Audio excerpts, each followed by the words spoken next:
Freemasons is a male-only organisation which has, for centuries, conducted itself behind closed doors. It's the world's most well-known secret society. Rich with symbols and ritual, it's the source of legends. It happened right here at the front entrance of this Masonic Lodge, and you can see what looks like burn marks on the bottom. I say it's because it's the Illuminati. I think that her people are seriously involved in it. It wasn't long afterward that the conspiracy theories began. All these men with different neighborhoods, different professions, breaking bread together, doing rituals. What could this be? This is a conspiracy. On tonight's episode of the Paranormal Files, we're at a Freemason temple, investigating claims of paranormal activity. We're searching tonight for the spirits of former members that still may be roaming these holy halls. So my name is Bill. I am the worshipful master of Audubon Parkside Lodge. When you join a Masonic Lodge, you come in as a candidate, and every candidate goes through the same exact door everybody else before them, from me to George Washington. We have our Tyler sitting outside here, who's responsible for guarding the exterior of the door. He's always armed with a sword. There's been numerous reports of different sightings, or not so much seeing a lot of things, but hearing a lot of things. Maybe tonight you'll attract the spirits because they'll know that you're one of them. I hope so. We've never really had the opportunity to investigate a building quite like this. Please go left. Please go right. Please go right. So it's trying to give directions to something. It's like it's watching us. Whoa. Philip. Oh, no. I swear to God, I just said Philip. Unfinished business. I'm really fat in this room right now. What was that? Oh, is there a woman in here with us? Amy. Girl's name. Girl's name. So there is a woman here. What? Open. Leave. It's telling us to stay away from it. What? Pay tonight. The all-seeing eye. That's crazy.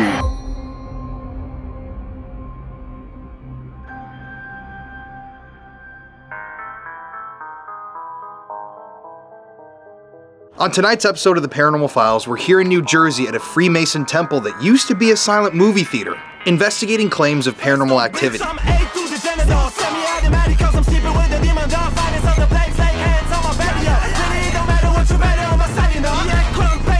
We're searching tonight for the spirits of former members that still may be roaming these holy halls.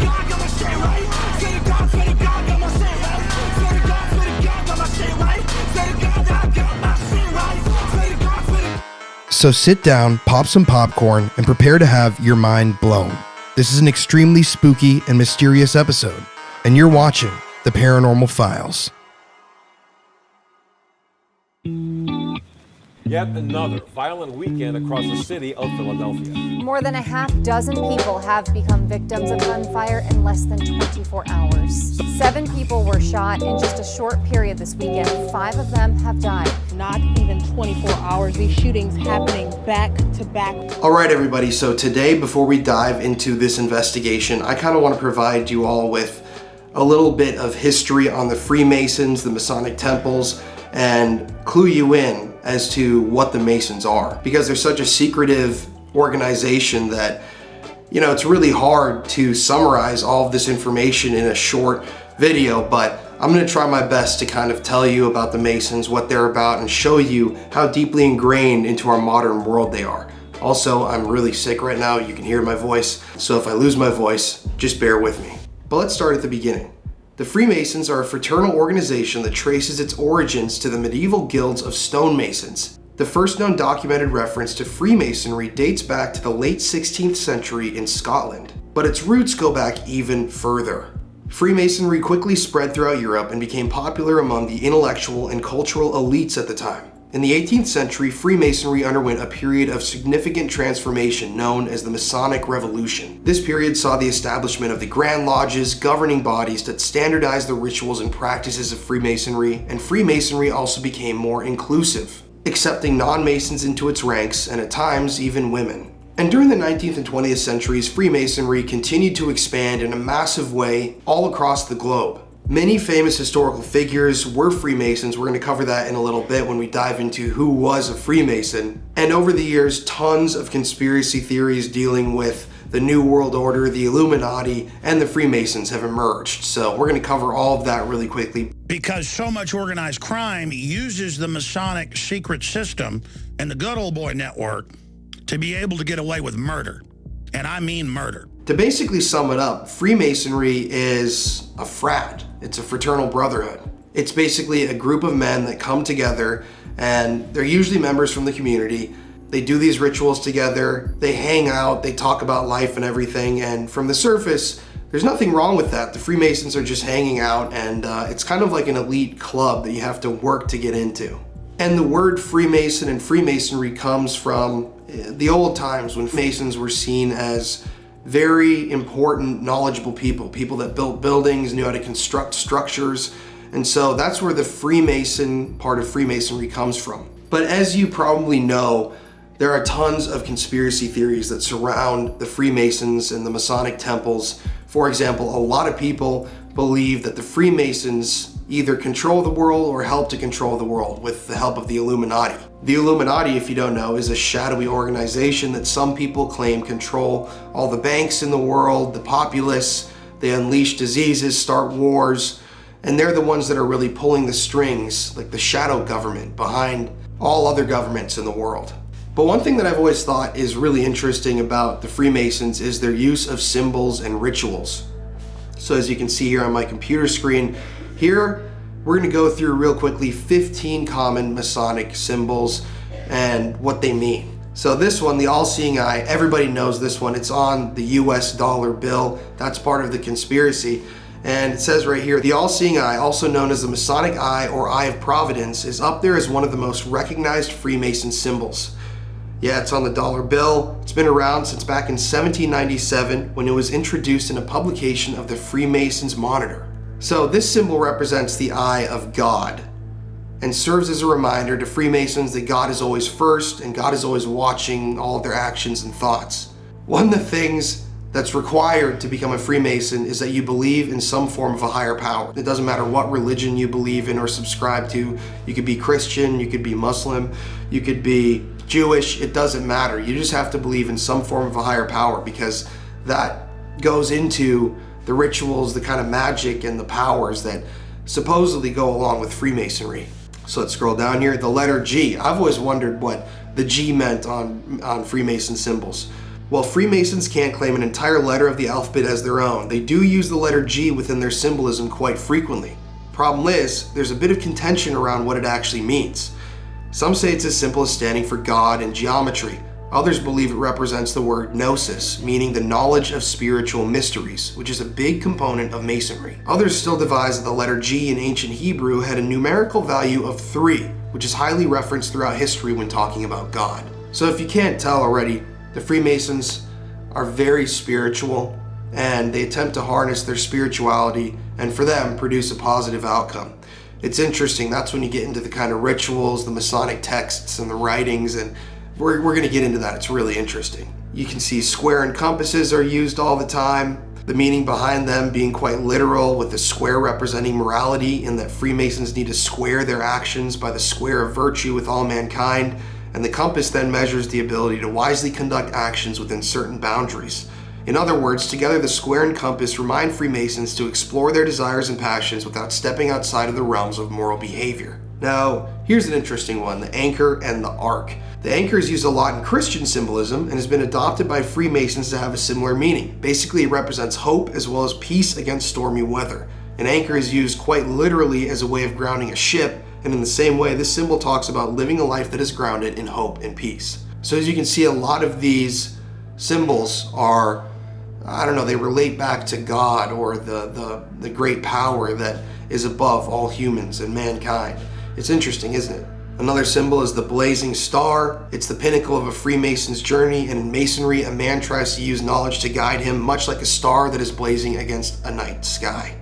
Now the Masonic gavel. This is interesting because in our investigation that you're about to see, we actually got to use a gavel in our investigation.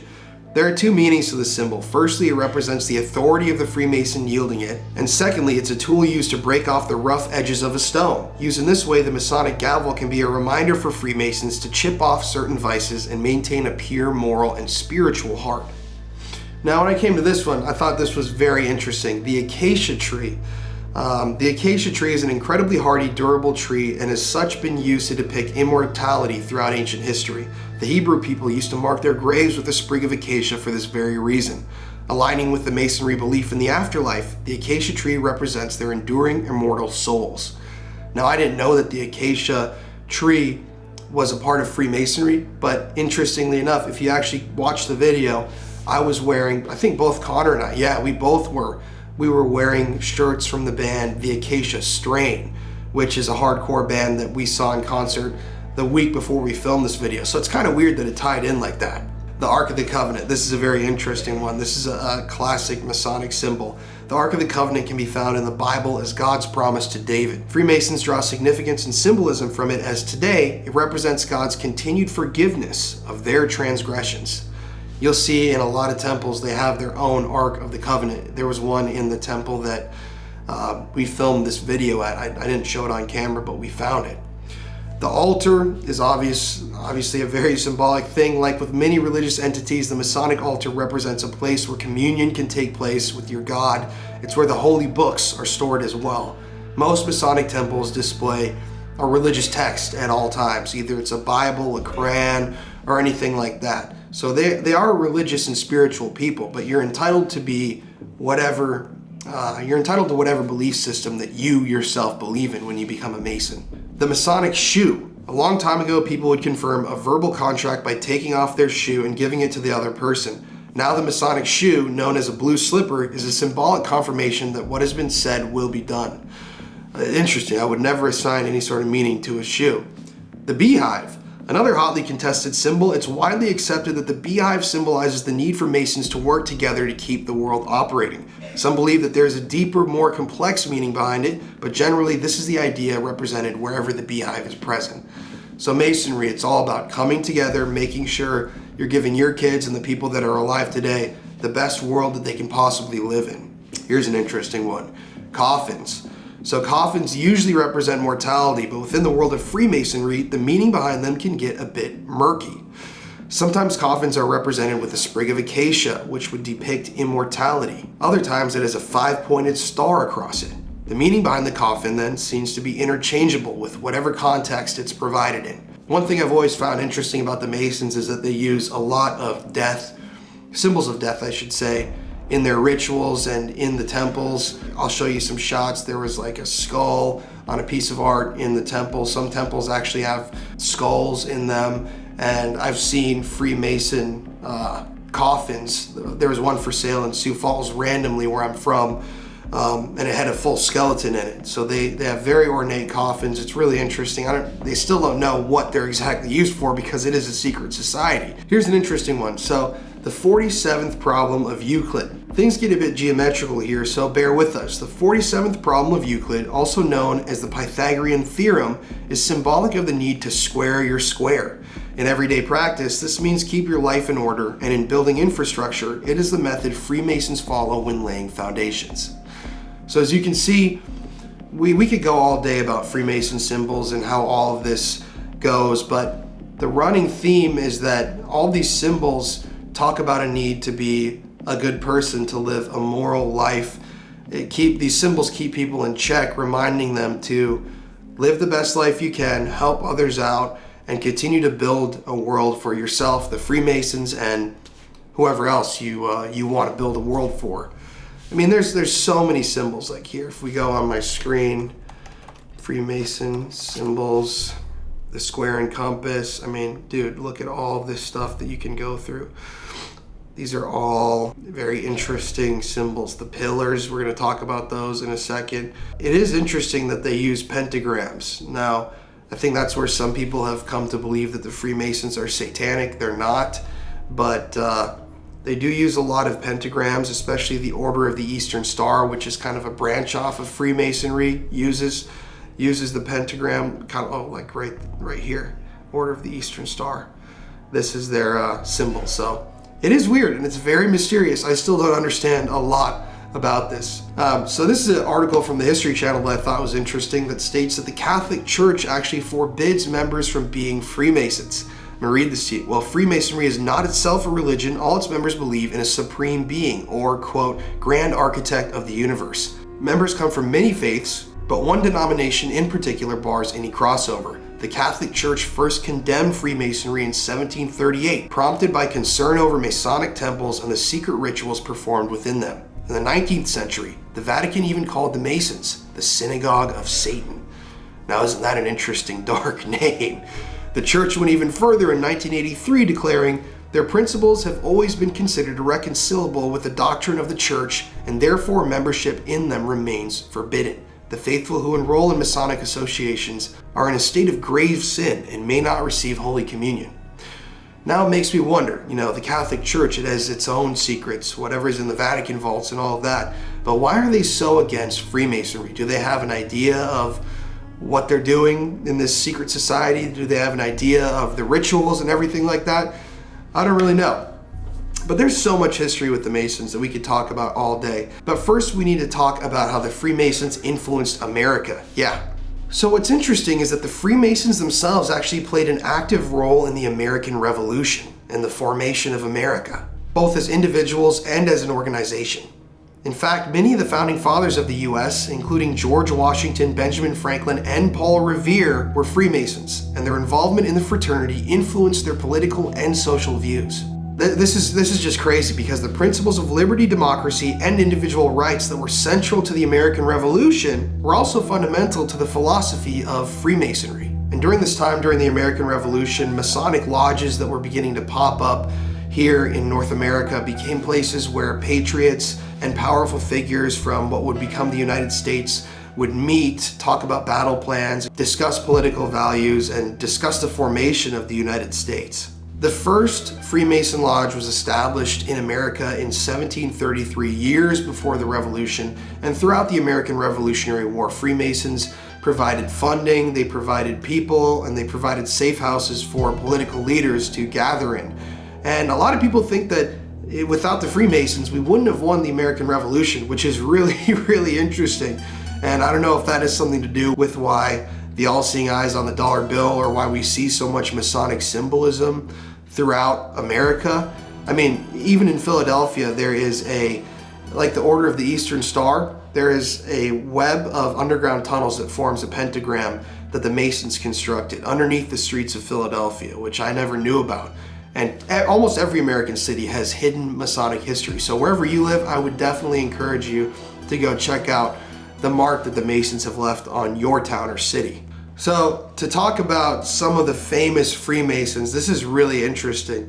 I mean, a lot of very influential people throughout history have been Freemasons. I'm going to go down this list right here. We've got Benjamin Franklin, he's on our currency. George Washington, the first president of the US. Winston Churchill, the British Prime Minister. Franklin Delano Roosevelt. J. Edgar Hoover, the guy who founded the FBI, which is another source of conspiracies. Mozart. Mark Twain, Steve Wozniak, the co-founder of Apple, Michael Richards, who played Cosmo Kramer on Seinfeld. I mean, the list goes on, guys. I couldn't even begin to tell you how many celebrities are Freemasons. I mean, here's another list: Don Rickles, Oscar Wilde, John Wayne, Theodore Roosevelt, Charles Lindbergh, Gerald Ford, Count Basie. There's just so many. Will Rogers, Cecil B. DeMille, and then you could actually go, this is crazy, on Wikipedia, and you could see a list of Freemasons, and check this shit out. This is why I tried to abbreviate it. You go to C, look at all of these notable people that were or are Freemasons throughout world history. I mean, each of these people have their own Wikipedia page, because they were a somewhat important figure in world history. And this is just C. Now we go to D. Check that out. And then it ends because you can't even get through A, B, and C, and well, D, I guess, too, without needing a second page. I mean, there are so many influential people that have been Freemasons. It's just kind of crazy. So now we're going to move into some of the conspiracy territory when it comes to Freemasons, and this is where it gets wild. So it's obvious that the Freemasons are a secret society. Everything that they do is behind closed doors. They actually have a guy, like we're going to talk about in the interview, with a sword who guards the door while they're having these meetings.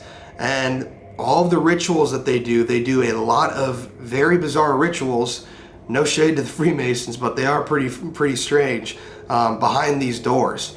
And my friend Keith, my tattoo artist, who is actually in this video with us investigating, he's a Master Mason, and I've asked him many times to tell me like what they do and what goes on, and he's sworn to secrecy. He can't even tell me as his friend while he's tattooing me, which is crazy. And it involves different aspects of life and death, and these are just some bizarre rituals that they're doing. And that's what led a lot of people to think that the Masons were evil, that they were doing some sort of rituals for power behind closed doors.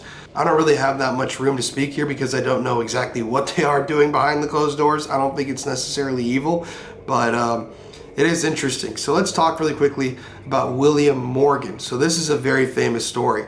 So William Morgan was born in 1774 and he disappeared in 1826. And the reason why he disappeared is because he allegedly was angry with the Masons and he was going to publish a book that revealed all the Freemason secrets. He was going to talk about the rituals, he was going to talk about everything that they do behind closed doors, and he really wanted to expose them. William claimed that he was a Master Mason, so he had insider knowledge of the workings of these Masonic temples, but when he started talking and running his mouth, I think he put his life in danger. So apparently at one point after making these claims that he was going to expose the Masons, William was put into jail on a different charge, and a group of men came to the jailhouse and actually managed to get William out of jail, and they took him with them. Nobody knows exactly what happened next, but they do know that this group of shadowy men put William in a horse-drawn carriage, brought him to the Niagara Falls area, and then he disappeared completely off the face of the earth. He's never officially been found. People speculate that this group of Masons may have taken William out to the waters in front of Niagara Falls and dumped him overboard where he drowned, because a decomposed body did wash up on the shoreline near where he disappeared, but it was never confirmed to be William. So that's a big part of the Freemason history that's like, damn, you better not be sharing these secrets, I guess. I wonder what would happen nowadays if someone tried to do that. Another interesting part of the Masonic lore and history is this article that I found about Propaganda Due, which was a Masonic lodge in Italy. I'm just going to read this to you right now.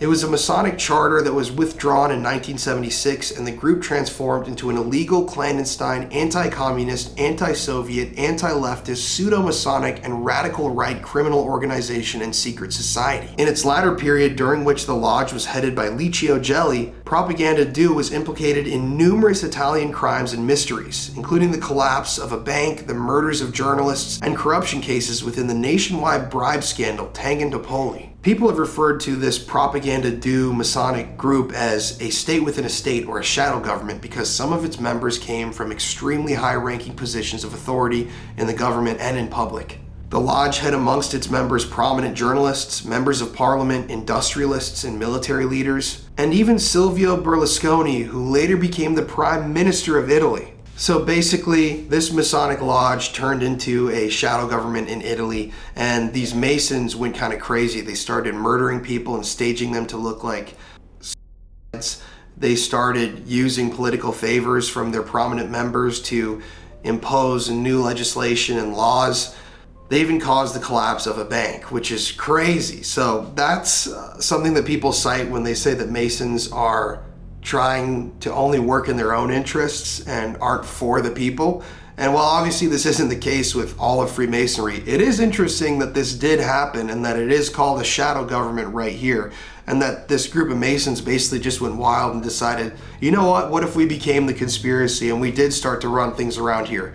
And they did for a while before they were exposed, and eventually charges were brought and they were disbanded. So one of the last things that I'm going to talk about that I personally find to be extremely compelling when it comes to Masonry, and may include kind of an evil element for some members. Once again, I don't think the Masons are evil. I know a lot of Freemasons, so if you're a Mason and you're watching this, I'm not coming at you. I just think that this is an interesting connection.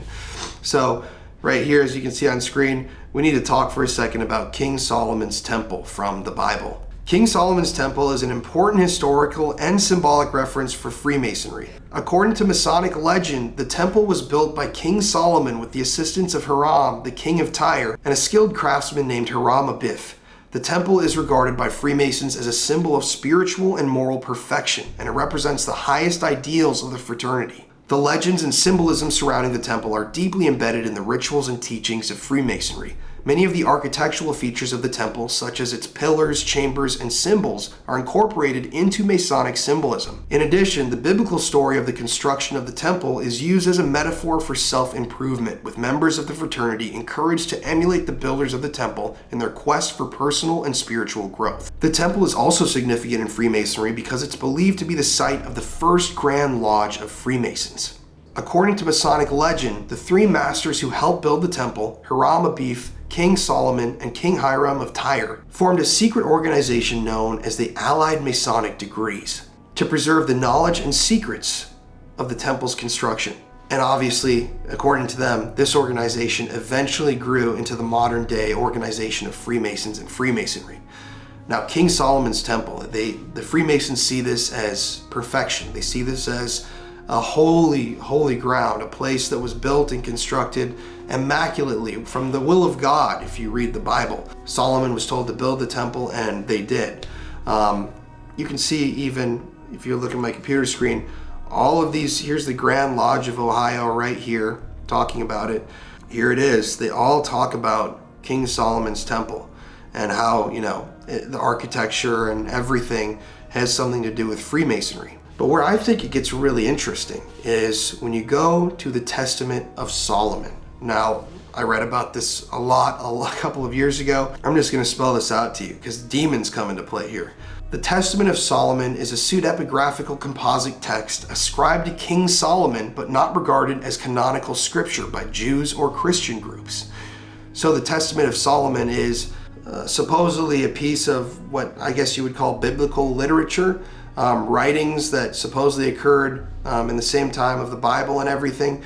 But a lot of Christians and a lot of Jewish people don't think that it actually happened, or they don't consider it as, a part of the actual teachings of God. Basically, this story involves King Solomon meeting with demons. So like this: when a demon named Ornias harasses a young man who's favored by Solomon by stealing half of his pay and sucking out his vitality through the thumb on his right hand, Solomon prays in the temple and receives from the archangel Michael a ring with the seal of God in the shape of a pentagram on it, with which he will be able to contain and control the demons. So right here on screen, I'm going to show you. This is kind of, I don't know how accurate these are, but these are the Seal of Solomon rings. So apparently King Solomon had this ring that he was given by the archangel Michael directly from heaven, and he could use this ring to summon and control demons. And he could do this using the Seal of Solomon, which is a very, very famous, I don't know what you'd call it, drawing, seal. It's right here. This is the Seal of Solomon. It's almost a demon entrapment seal. In this text, the Testament of Solomon, Solomon basically summons demons, talks to them, make them do things for him. And I'm just going to skip to the very end. In conclusion, Solomon describes how he fell in love with a woman and agreed to worship Remphan and Moloch in exchange for sex. Solomon agrees to sacrifice to them, but at first only sacrifices 5 locusts by simply crushing them in his hand. Immediately, the Spirit of God departs from him, and he is made foolish, and his name becomes a joke to both humans and demons.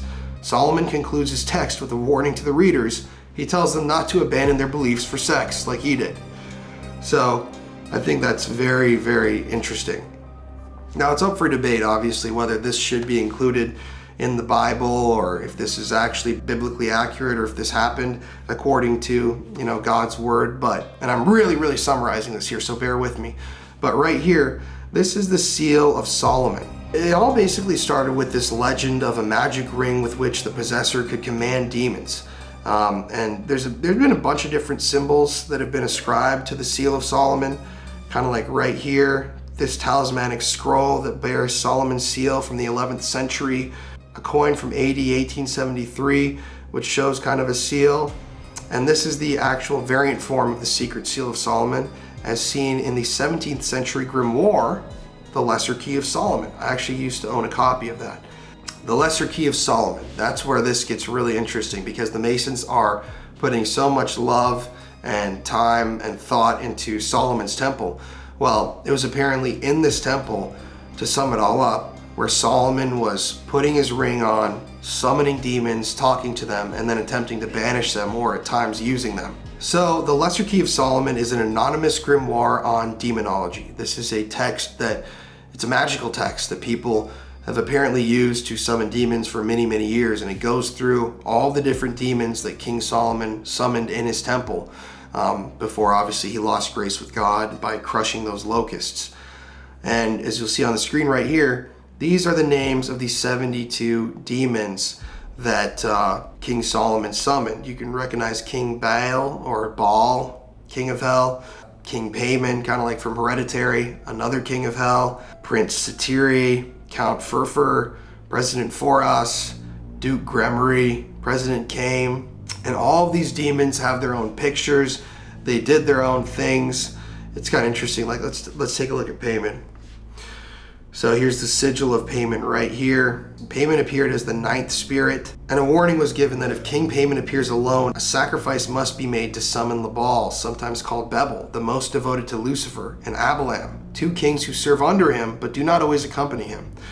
These 3 sources state that he rules 200 legions of spirits, some of which are just the order of angels and the rest powers. So in the Goetia, Payman, for example, is described as a man riding a camel, preceded by men playing loud music, particularly trumpets, as well as cymbals. Some say the camel is crowned, while the rest describe King Payman as crowned. They also make no mention of King Payman's face, but the others who write about this have claimed that he has a beautiful face and refer to him as male. If you're into the occult and demons and all of that, King Solomon's temple was a place where lots of demons were being summoned to. Demons were being called from hell. They were being trapped using that ring that King Solomon had. He was interrogating them, using them for his own purposes, and then sending him back. And he even made a pact with one of these devils, which crushed the locusts, and then he was damned to hell. So it's interesting. I mean, just one more thing. If you see sigils, there are a lot of sigils that are out there for various demons and obviously occult rituals and things like that, but these are the sigils of the demons from the Lesser Key of Solomon, from the Goetia. It's a lot of demons, and it's interesting that Masonry has so many symbols as well. But I don't know if the Masons have any sort of connection to the demon summoning aspect of the Temple of Solomon, or if they choose to kind of ignore that all the way around. But I don't know, it's weird thinking that Freemason temples nowadays are almost seen as King Solomon's temple, like a new King Solomon's temple, which would mean that it's almost inviting some form of demonic energy based on, if you believe in the Testament of Solomon and the Key of Solomon, that history. It's really strange because I've heard a lot of different stories from people who are Freemasons talking about their temple, their lodge being really, really haunted. I heard from one guy that people were getting scratched at their temple. Another person said that they were just hearing doors slam all the time, and there was just an evil kind of vibe that they didn't think was brought on by them or any of their members. It makes kind of sense, you know? I think it's about time that we actually cut to our interview with a real Master Mason himself. I'm gonna let him kind of explain more about the whole process and everything and give us a tour of this temple. This is a really interesting episode. You don't really see people on YouTube that get access to film investigations in active Freemason temples, so this is a treat. I hope I did a kind of okay job explaining the conspiracies, Freemasonry, the Lesser Key of Solomon, the kind of demonic connection and all of that. Leave any questions in the comment section below if you're still confused on any of this, because there's way more that I could talk about, but I tried to summarize it for you guys. Let's cut to that interview now. This is Audubon Masonic Temple. It was built roughly in early 1900s during the silent film era. If you can kind of see, it kind of resembles the outside of a theater a little bit, not so much anymore, but I'll take you inside. So my name is Bill. I am the worshipful master of Audubon Parkside Lodge. So it's more or less I'm the CEO of the lodge. I make sure that the daily operations are done. We spend our money on fixing the building, charitable work, making sure our money's going toward good efforts for our community, more or less. Make sure the officers are trained, they do what they're told. And we bring in good candidates, good members. So what you're in here now, this was the old the ticket booth area.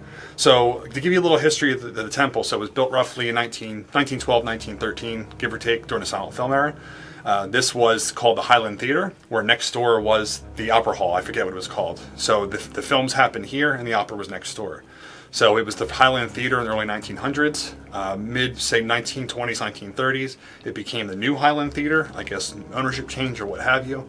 And as the film kind of started dying off, Audubon Lodge at the time purchased it probably in the mid-40s. Now, we were constituted in 1920 as a Masonic Lodge. We moved all over the town of Audubon. This was our final home. So we bought this probably in 1949, 1950, moved in 1952, but very little has actually changed from the building, from the theater. It's really hard for us to tell what's actually new and what's original, to be honest with you. A lot of things look like they're original, but they're not. So I'll walk you through a little more. So here would have been the entryway for the theater. So you can tell it almost looks like a lot of the pillars are original. They are not. We built these in the 50s. A lot of this place was gutted, but we kept the old architecture for the building. Now, what an interesting thing here is very often, if you're quiet enough, every once in a great while, I'm here by myself often at night, just doing random things, doing paperwork or what have you. Inside that room, so the master's job is to hold order while the meetings are in session. So he'll have a gavel, right? Just like a justice or a judge. So every once in a while, if you're really quiet, you can hear a gavel rapping in that room. So it's a little haunting. Yeah, I would say so. So in here, this is what we call our craftsman's room. So back in the day when we first moved in here, they would have ladies' nights here, poker games. We have a pool table. We have no idea how old that is. It's all solid wood. It's impossible to move without those risers on the bottom. So that's what this room was really used for. Nothing of significance. It's mostly just our social gathering area.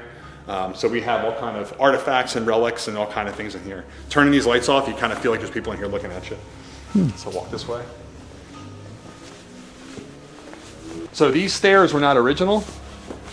This was originally part of the theater. So when you walked in the ticket booth back there, from the pictures I remember, this all sloped down. So all of this flooring from where you walk in all the way to the master's chairs is a floating floor. So this is the original concrete for the theater is actually below this.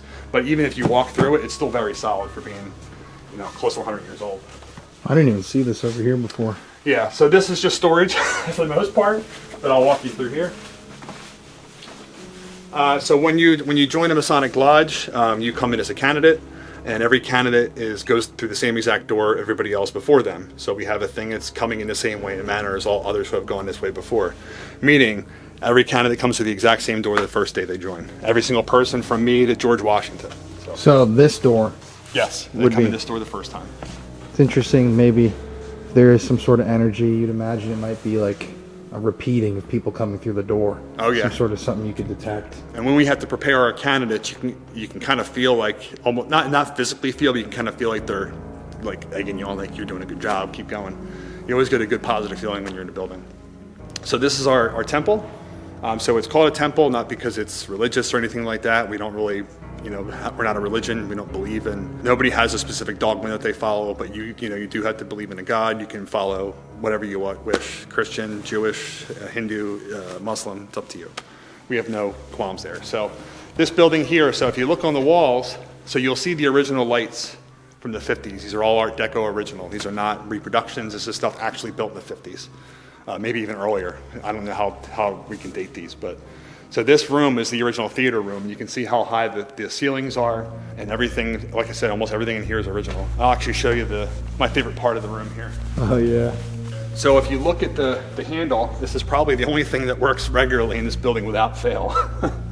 So if I turn this down, you can see the original blue lights from the theater. Now, whether it's from the theater or not, I don't know. But nobody has any records on any of the lights or any of the fixtures, but we're assuming that these were probably late 40s, early 50s. It's interesting how those lights make it look like it's like daytime out. Yeah. The blue? Yeah, it is pretty wild. And actually, you saw this before, but I'll show you anyway. Oh, that's not the right light. That one right there.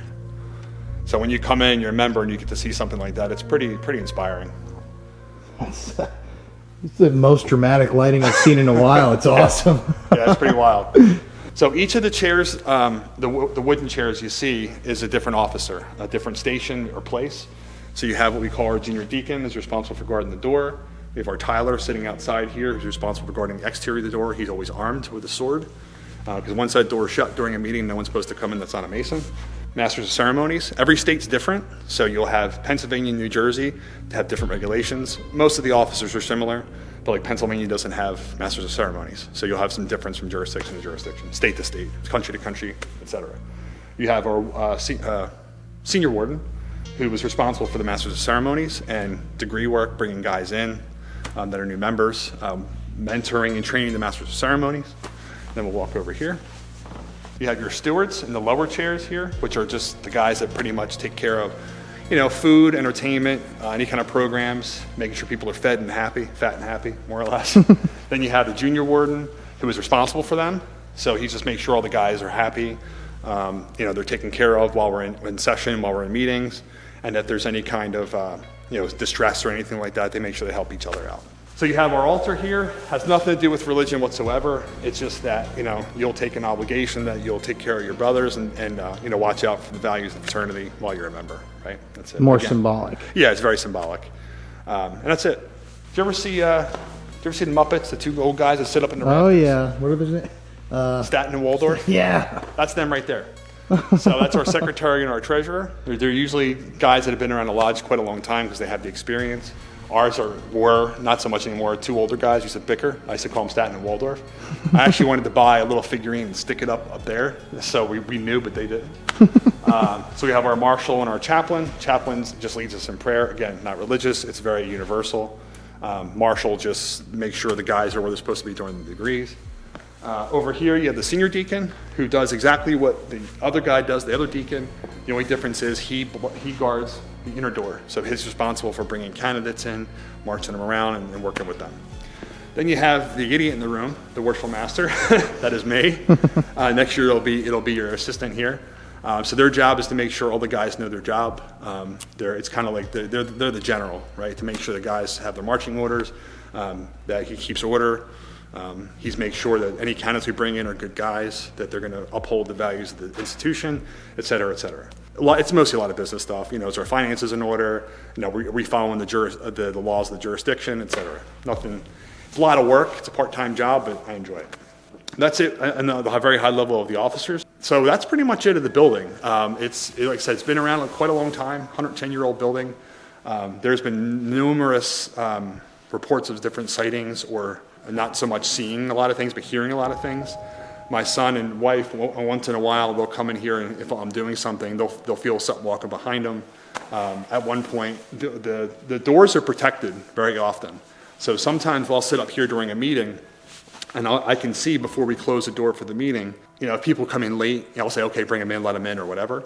But once in a while, you'll see someone walking around out there, and I'll ask the Tyler, who the guy that blocks the door, I'll say, can you let that guy in? He'll say, what guy? And this has happened a couple months ago. I said, the guy that's sitting outside. He said, there's nobody out there.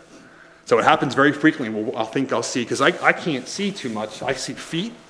I'll see feet walking around out there, and I'll say, go let that guy in, so there's nobody out there. It's happened a couple times. To you personally? To me personally. Wow. And other people have had the same issue. My son and my wife come once in a while, not that long ago. When we do construction in this room, for any particular reason, like we just had our ceiling painted. It's peeling again, but regardless, we just spent a ton of money to get our ceiling painted from front to back and de-leaded. Is that a word, de-leaded? So there was stirred up a lot of energy in this room, right? So I came to come do something one night, and I left, and they came with me, and I was in the bathroom or something, and they walked down toward the lodge room, and the door just woof, slammed shut. There is no current in this room. There is no air circulation in this room. The only air comes from the organ vents right here, but it's very minimal. Not enough to slam that door. So somebody was on the inside of the door and very unhappy there was a woman in the lodge room. So there's been reports sometimes if women sit up in the chair up here, they're not supposed to be up here. They feel like they're not welcome. When you'll see stuff sometimes, you'll hear things. It's kind of just a creepy building. But over time, it's actually calmed down a little bit in a good way. So the vents up in the sides of the room here, since this was a silent film theater, at one point, I think we pinpointed that corner is where the organ used to be. So it was a pipe organ that was connected to the walls, and all the sound would get kicked out here. So obviously, why is there a pipe organ? Well, it plays the music for the silent film. We've had countless collectors of old instruments call us on almost a yearly basis, like clockwork. Do you still have the organ? We'd like to buy it off you. No, we don't have an organ, but we have a busted piano you can come take, which is now gone, thankfully. Right now, we have other bodies that meet here, the Masonic York Rite. And we also have, if you can see the knight in the corner there, we have the Knights Templar meet here as well. We call it the Masonic Commandery. My question would be, why do you think that it would be haunted? There have been tens of thousands of people in here over the years. So when I think haunting personally is something, you know, trying to spook us like Casper, I'm not a, you know, I don't want to say I don't subscribe to that, but there's a lot of energy that's been through this room. From the silent film theater, you figured there was, this room right now seats maybe about 200 people, give or take. So you figure if this room from this point all the way to that door was seats, you're probably talking maybe a couple more hundred, maybe 1,000. So you figure that energy coming and going, and we're on the railroad tracks. So I would assume they came off the railroad. I don't know that for a fact, but that's usually Masonic temples that are older, they're along the railroad tracks for that reason, because that's how people got to and from Lodge. Plus we were right off Atlantic, which was a big hub of Audubon, so people were always coming and going. Not just for meetings and degrees, but we had poker nights, we had ladies' socials, there was just always something going on at the Lodge. And if you talk to some of the older guys, they'll say, oh, back in my day, we had steak dinners and we had this, and that wasn't that long ago. It was 20 years ago. So there's been tons of people that have come and gone through this building. Not just, I mean, it's a little more vacant now. Volunteer organizations are just much harder to keep going nowadays. But there's always been someone in this building since 1912. I mean, even when the Highland Theater sold it, it was only maybe vacant for 10 years before we took it over. And then when we took it over, it was nonstop construction until we moved in. So there's always been something in this building. But there's no like recorded deaths or anything like that in here? Not that we know of. We'll put it that way. There's no bodies buried here. That makes you feel better. Yeah, I mean, has there been people hurt here? Probably. Because when you look at the old construction pictures and you see the cinder blocks going in, it's like there's no way somebody didn't get seriously hurt doing this stuff. Especially some of the guys that meet my lodge. If they were building this place out, somebody got hurt. Yeah, but no recorded deaths. It's just been around a long time. An old building. The masonry has guys from all walks of life. So chances of a politician or some prominent philosophical person coming here, who knows, whatever, right? Presidents could have come and gone through here. I know one of our sister lodges down in Bridgeton was formed in 1792. So, and there's the second oldest standing lodge in the state of New Jersey. So they've had presidents come through. They got a letter from Gerald Ford to congratulate them on their 200th anniversary. It's crazy. That's wild. Yeah, it's nuts. 1792. 1792. I just got a book in the mail from last Friday from 1798. That's Masonic. So, wow. Yeah, that's new. And the other piece to that I would say is, you know, I did paranormal, like I said to you earlier, I did a paranormal thing when I was 19, but it was, you know, hobbyist stuff. And I was introduced to a Masonic temple. I had no idea what it was. I'm like, what kind of cult building did I walk into, right? And that was very active. There was some weird stuff we seen and heard in there. And a lot of Masonic temples, you talk to guys that, you know, go through the state and they travel, they hear things, they see things, and it's almost, it would be impossible to say there's nothing here, right? Is it as active as another building? Probably not. Why, I don't know. Who the heck knows, but there's definitely something here. Because you can feel that. I mean, when I first started coming here, because I took about a 5-year hiatus from masonry, and when I came back to pay my dues and become active again, I would be here at night by myself. I just feel like I wasn't welcome. It was really strange. Like kind of like, hey, you're here, you're good. You don't have a key. Goodbye. But as I kind of moved up again through the officer chairs and moved to the masters and whatever, and kind of committed myself, it felt more like you're okay, you're welcome. And now when I come here by myself, like I have no ill feeling. It's like it's kind of like a welcoming feeling. It's very strange. Well, I wonder how it's going to react to having me in here versus you, because I know that you're already one of them, and I'm not. Yeah, but I don't know how good of a standing I'm in, honestly. So. Funny story. There's a bronze statue as soon as you walk into the door. Is it worth a lot? It's actually you pick it up, it probably weighs 50 pounds. Really? So there's a story. I don't know much about it, but all I know is it had a twin. Now the statue is supposed to be a Masonic thing, but it's like Hermes or whatever. It's like a Greek thing, and it has a twin. Now there was some kind of issue with some of the members either here. So we were Audubon Lodge. So we were merged with Parkside Lodge, which was in Camden. I actually have the 2 charters up there if you want to see them from 1920. From what I understand, I don't know if it's true or not, but there was a falling out either with our members or I don't know the whole story. Whatever. It was drama, male drama. And somebody was fighting with somebody, and then the other statue disappeared.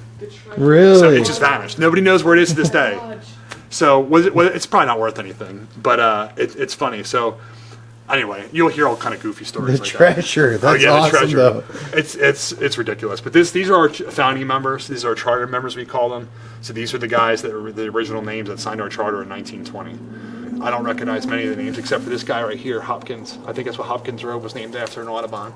Every year we elect a new line of officers. So every year it changes over. So if you're lucky, you get to do a year and then step back. If you're unlucky like me, you do multiple. And this guy right here. So those are our members. I'll show you the charter. These are our charters. So if you look at, oh wow, we actually have them out because we dug them out of the closet. We're gonna get them reframed. Yeah, here we go. So know ye that we, the Grand Lodge of New Jersey, do hereby nominate, constitute, and appoint our trusty and well-believed brethren, William David Hopkins, past master. So he was named, who Hopkins Road was named after in Audubon. So he was a prominent figure in Audubon. So this is Audubon Lodge 218, Trenton, this 22nd of April, 1920. Oh my God. That's the original document. So this is from, I think this is from Parkside. Yeah, this is from Parkside Lodge from 1920. So we have both charters because we merged in 1989. So like the neat thing is if you come through, this is the statue. Yeah, I mean the guy's name's on it, right? Laurent something. So if you try and pick this thing up, I mean it easily weighs like 100 pounds, if not more. So that's either bronze, brass, whatever it is. But I can take you downstairs if you want to see the dining area. And what you were saying, that it just feels more uncomfortable down there? Yeah, for some reason, if you're down here by yourself, it feels a little, not unwelcome. It's just you can feel the eyes looking at you. Because this has been here too since whenever we moved in, 1950, 49, 50. So this was always a dining hall. So this had, the upstairs had a lot of people, but down here always had a lot of people because, we've consolidated over the years, but this is where we would come eat. So if we have a regular meeting, we're bringing a guy in for a degree, there's always a dinner. It used to be a lot more fancier with white linens and napkins. Now it's like pizzas, sandwiches, whatever, barbecue, whatever. But there's always some kind of meal to feed everybody. So some of these guys might be older and they might not get to eat. They might live in a home or whatever. So this could be the only hot meal they get for a day. So we always try and make sure, at least in Audubon, that all these guys have something to eat, whether it's something big or something more fancy, right? So you'd always feel like, when I would come in this room at night by myself, like, getting a drink or whatever, you always feel like someone's coming on the steps, almost like you can hear somebody walking on the steps, but I think it's just my mind playing tricks on me because I'm so used to the footsteps coming up and down. But coming in this room at night by yourself or in the dark or even upstairs in the lodge room, you just feel like your people are looking at you at all times. I've been to a lot of weird places, but this is the one place where you can come and just feel like you're being judged. Interesting. The old men are judging you. I've never heard that before from somebody, like that feeling of like actual judgment. Oh yeah. That's and crazy. It's not like a scary thing. There's once you're a master and you've done your time, you're technically a past master. Like you've served your lodge, whatever. So, and the joke when the fraternity is the past masters are going to grumble and judge you, meaning back in my day we didn't do it that way, we did it this way. So that was the judgmental thing. Like they're always like saying, you could do better. You're not doing this right. You're not doing that right. It's like the old man to the kid, right? And it doesn't matter. They could be 40 years old. I could be 65 as a past master, just recent. They're still going to treat me like I'm a kid, right? Because age doesn't really matter with us. It's, because we're all level. So. And this is a crawl space that goes all the way to the... Now, I think it's not, that's what I was told. They might have bricked it up, though. Forgive the mess here, but. So this used to go... Oh, no, they did wall it. Actually, yeah, so you can go... you can't get back there, but that goes, I think this is a crawl space that goes, if you go far enough back from what I've been told, I've never done it, but there's a crawl space that goes under the concrete, under the stage, under the floating floor in the main lodge room. Wow. So, because keep in mind, all this was not original. So there's pictures on our website. This is the one that's locked, I think. That's where the bodies are buried. So this is not original, which is great, because if you actually look at, I'm a nerd for this stuff, but so all these cinder blocks and all the craftsmanship, this was actually done by our Masons, like physically done by Masons. So this was all the original theater room, because this was the original floor, the concrete, where everything kind of sloped down to the theater screen, the silver screen. So they built this as a dining hall. This was not originally in the original building. So like I have pictures of the guys sitting around the tables in black and white before all this went up, just sitting around drinking beer and drinking coffee. It's pretty cool. So I guess, can I ask, who would that be in the painting? George Washington. That's George Washington. Yeah.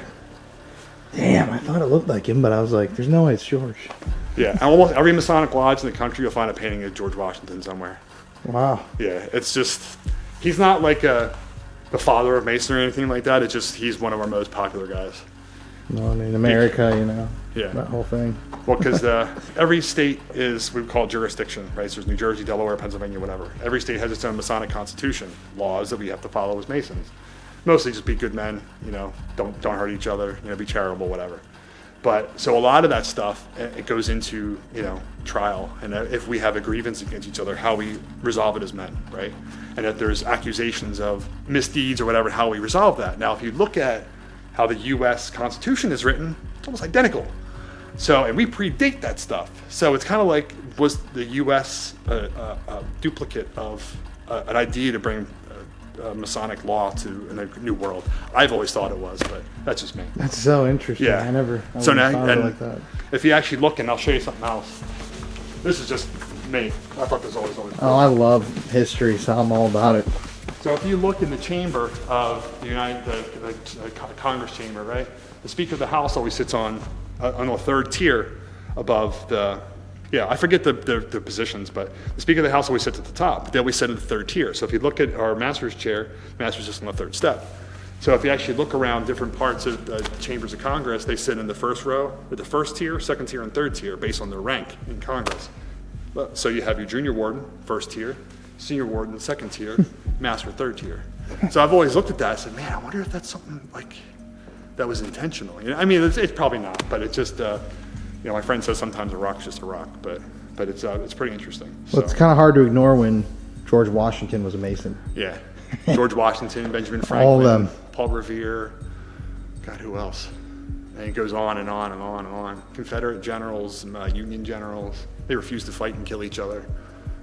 Really? Yeah, there's a statue in see, now you're getting me going. There's a statue in Gettysburg. It's called the Friend to Friend Memorial. So it's a Masonic memorial. It's not on the Gettysburg tour. Not that it's a secret. It's just not part of the tour. So it's there was two generals, General Armistead and General, I forget the other guy's name.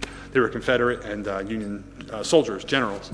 And they, before the war broke out, they swore that, you know, if one of them were to fall in battle, the other one would take care of the other one's family, because they were Masons, they were brothers, they were sworn to take care of each other. So when the one guy died, he heard from his front line that he had passed in the war. And the other guy refused to shoot his brother Mason, so he marched to the front lines with his hat on the end of his sword as like a peace thing, like, I'm here with my men, but I'm not going to kill anybody. So when he died, he took care of his family, and you know, I don't know how far it goes from there, like how he took care of him, but he you know, took care of his things, took care of his family, and, you know, gave him his last rites and all that stuff. So anyway, it was the whole point is even in political conflict, we could still take care of each other. So it was pretty cool. Wow. Yeah, it's pretty neat. So there's so much history. There's so much history. This is like scraping the yeah, very surface. Well, there's guys that spend their whole entire lives researching our origins and how deep we go, and they never find the end of it. There's theories that we go back to ancient Egypt, and there's theories that we were just formed by a bunch of guys in a bar in 1700. So there's something in between there. So I think Keith's gonna get possessed tonight by George Washington. Dude, if you're gonna get possessed by anybody, it might as well be George Washington. Yeah, right. It's like my dream. I want that, man. I want to ask him some questions. If we can make that happen, I'd be okay with that. He was a Mason too. So. Actually, in his lodge, Benedict Arnold's lodge, a friend of mine went to visit his lodge, still standing today. They still meet. His name's scratched out of the book. Yeah, there's only one name that's ever been scratched out of the book, and it's Benedict Arnold. So the brothers he had that year when he betrayed the United States, they scratched his name off the rolls. It's pretty cool. Wow. Anyway, so these are called rods, right? We call them rods. That we, you know, walk with them as part of our ceremonies. So when George Washington died in 1800, 1799, whatever it was, every lodge in pretty much the country, or the colonials, had a funeral for him. Brearley Lodge had funeral rods for George Washington, which they still have today. They had his obituary hanging on the wall, which is pretty cool. And I said to the guy there, I'm like, is this real? He says, that's real. 1800, George Washington died today of whatever he died from. I said, I couldn't believe that, man.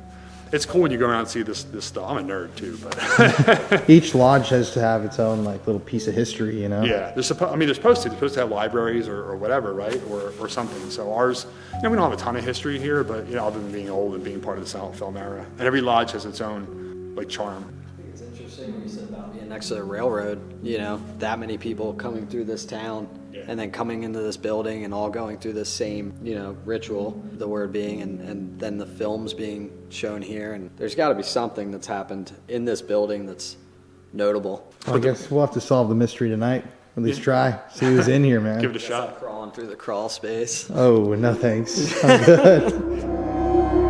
Okay, everybody, so we've taken the tour. We understand the history of this building. Personally, I want to say that I'm extremely excited to investigate a Masonic temple. This is actually a first on the channel. Of course, there's a car right now. We've never really had the opportunity to investigate a building quite like this with an organization like the Masons and the kind of secrecy that goes with the organization. I'm interested to see how that energy and history impacts the haunting of this building. But tonight we are joined by a very special guest. I'm gonna have him come over. My boy Keith. This is Connor and I's tattoo artist, our close friend, and you're a Freemason yourself. I am for 3 years, and I'm an officer of my Masonic Lodge, not too far from this one, and I've been to this lodge, wow, it's been in operation multiple times, and it is a epic building.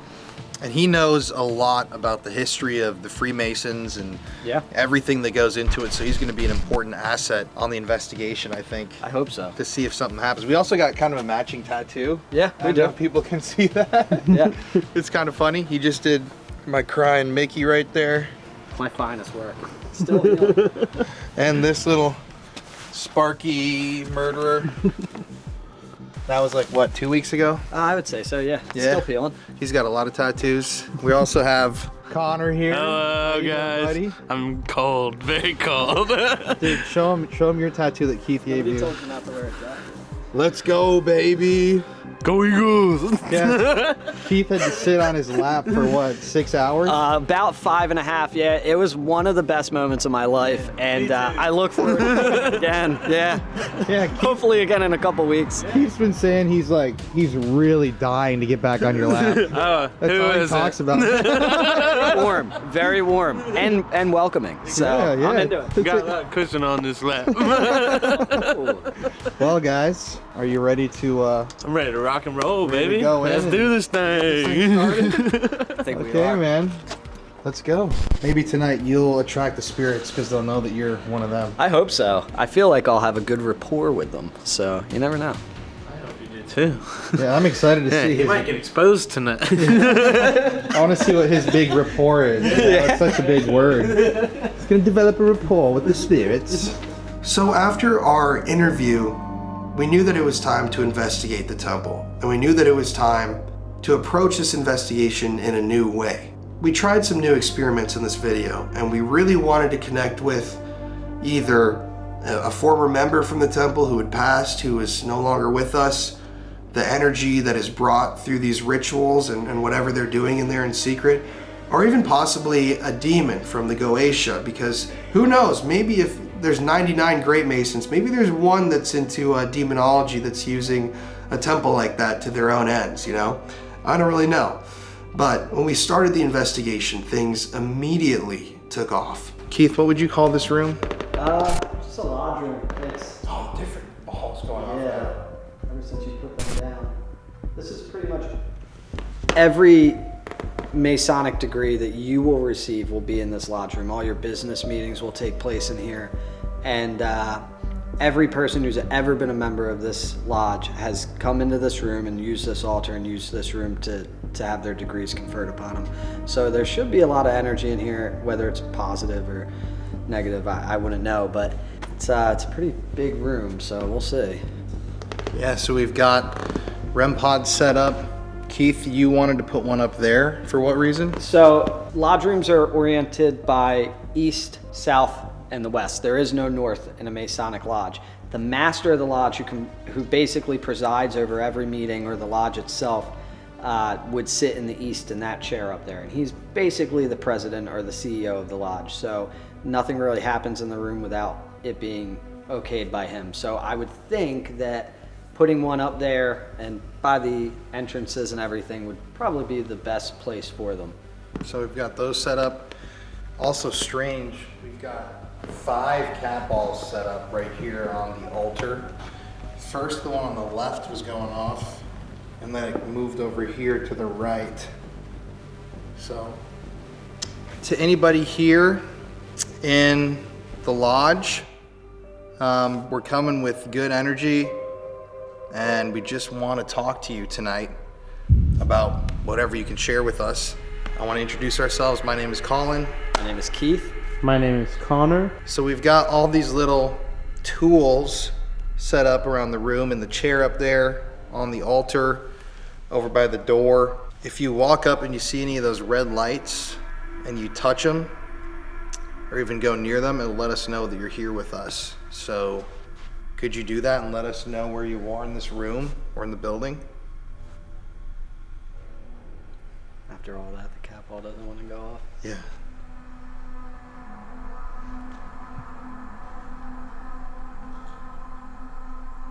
It's a very interesting feeling inside of this room. It feels so much bigger than it actually is. It feels like you're just floating in the center of this room. It's like it feels like a void almost. Yeah, right? We'd love to listen if you would talk to us.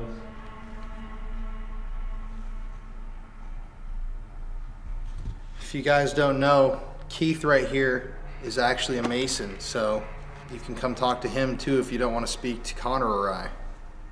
Are there any past members of this lodge here?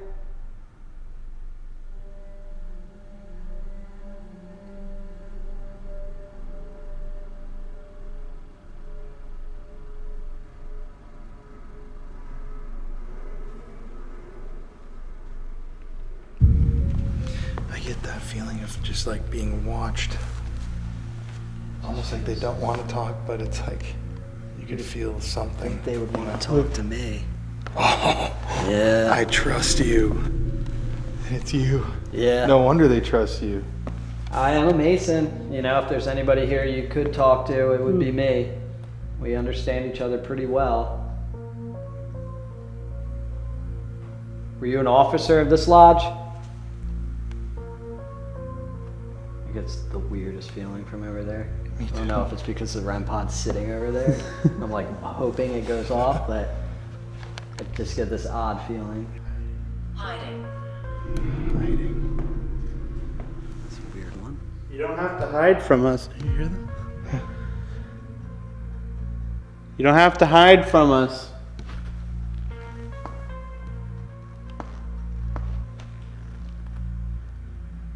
Can you make a noise wherever you are in here?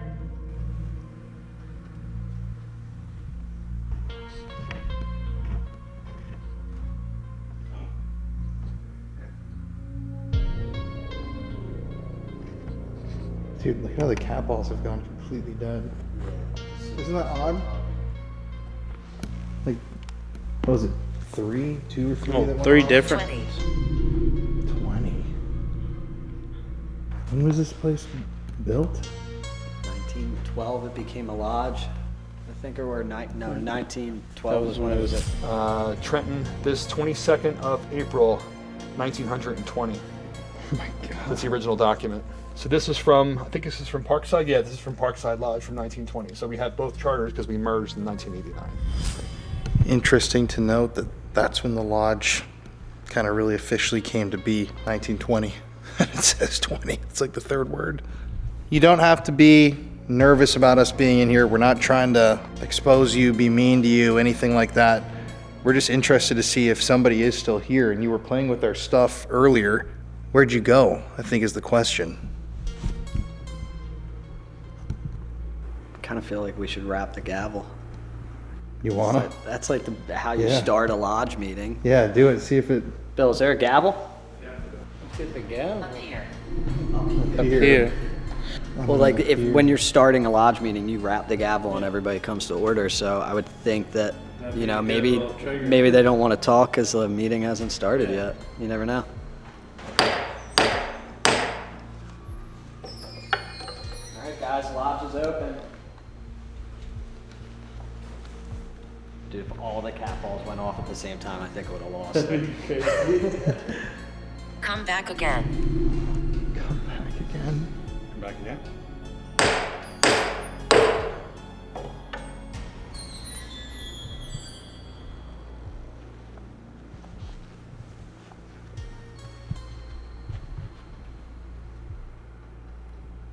The meeting started. Does anybody have something to say?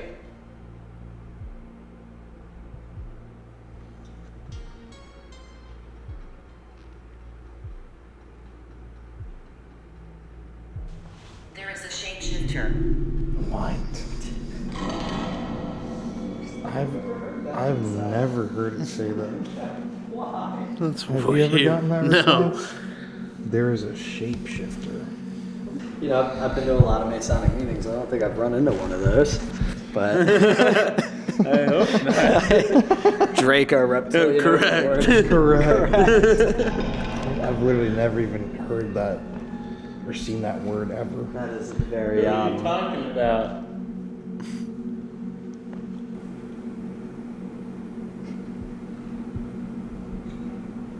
That's like that. Did you hear that? Oh, damn. It's probably the AC. Or the heating. A woman here. A woman here. Interesting that they wouldn't. Yeah. They actually wouldn't allow women here. No, In this room. it would be a very rare occasion, yeah. Unless it's from when it was a theater, but it wouldn't happen in a lodge room, no. Maybe it's also talking about why it was kind of upset and slammed the door before, because there was a woman here. That's kind of part of the Maybe story. they're talking about your long hair. Come on now. They're saying you're a shapeshifter. Oh, so this is a comedy show tonight, huh? Jesus. You guys are hilarious. Maybe if I sit in the chair? You want to put it on the podium? Please go left. Please go left. Does it not want me to go into the chair? Alright, I'll sit as an honored guest. Bill, you're master. You want to sit here? Right next to me. Yeah. Be seated.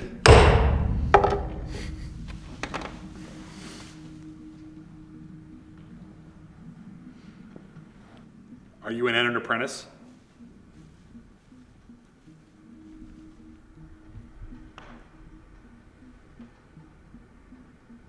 If there's anybody out in the lobby, can you come in here? My life was taken. Life was taken. That's so weird with the cat balls. It's them. It's them. It's something. I want you to know that they're here, and sometimes they don't bother you. I don't want to be bothered. Did you hear that? What? There's like a loud crash. It seemed like out in the lobby.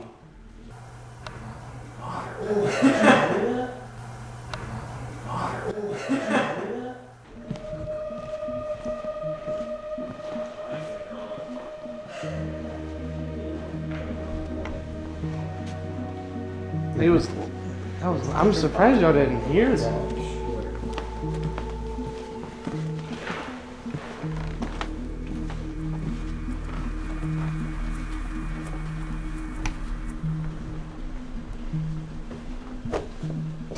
Okay.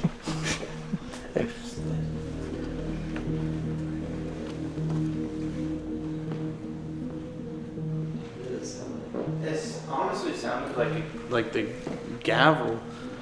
Well, the static. Out here. That's what he said would happen. The static Really? got that.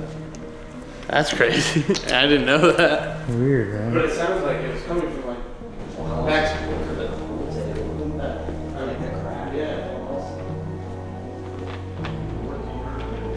I just heard it from like, it sounded like the lobby area.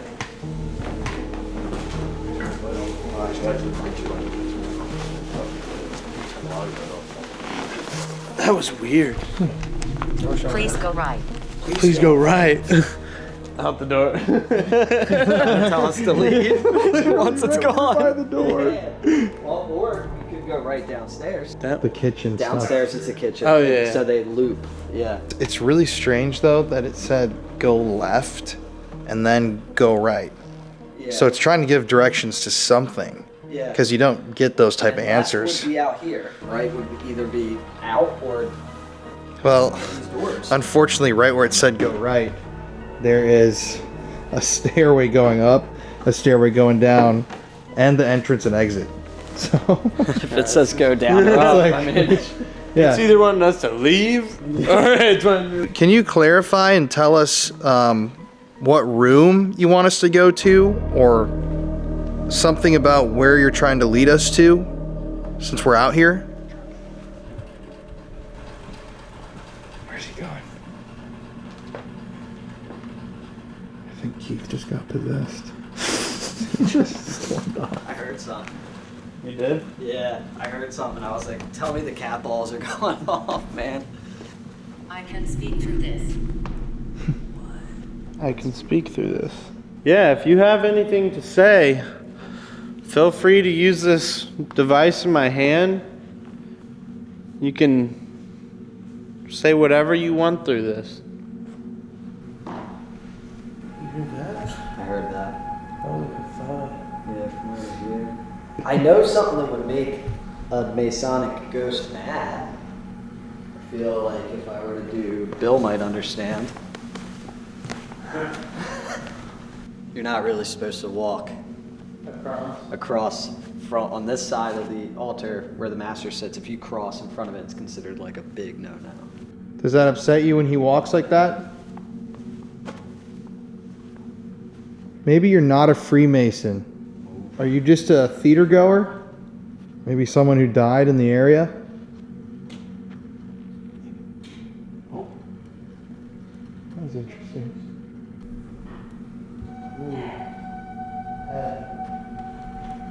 Ooh. That was a different sound over there for sure.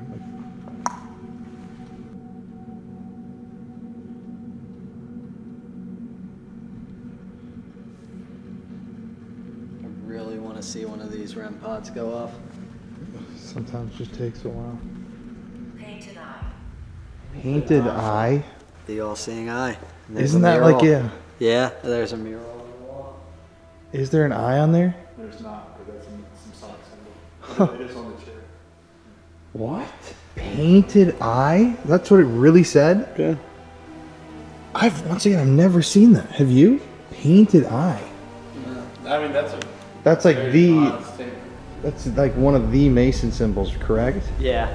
The eye of Like the Providence. all-seeing eye? Yeah, Eye of Providence, yeah.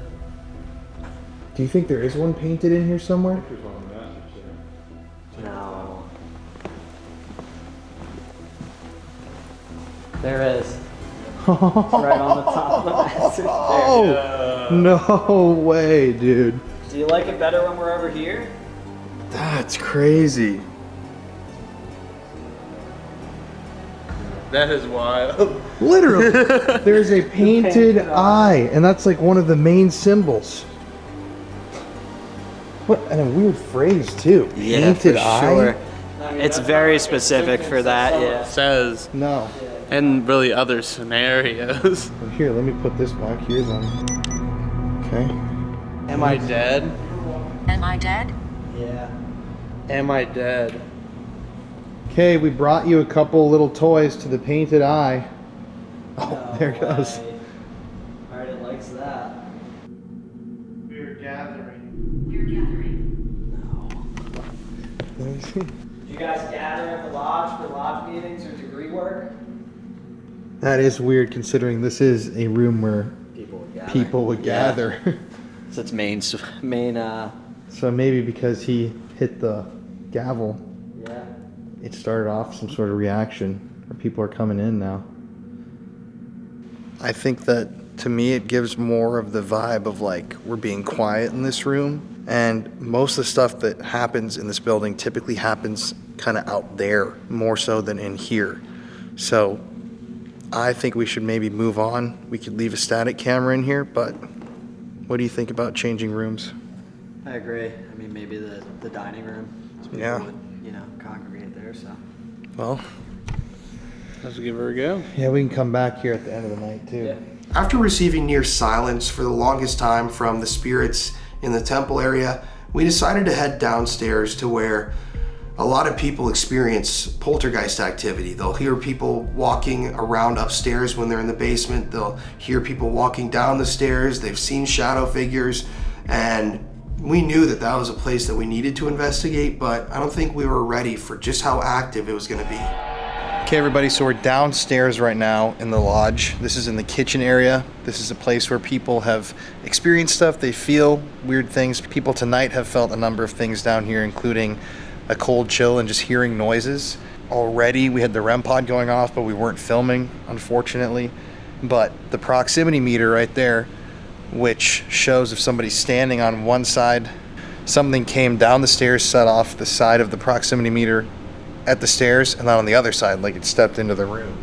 So. And then it walked away from it completely. Yeah.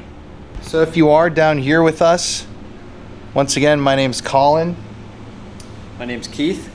My name's Connor.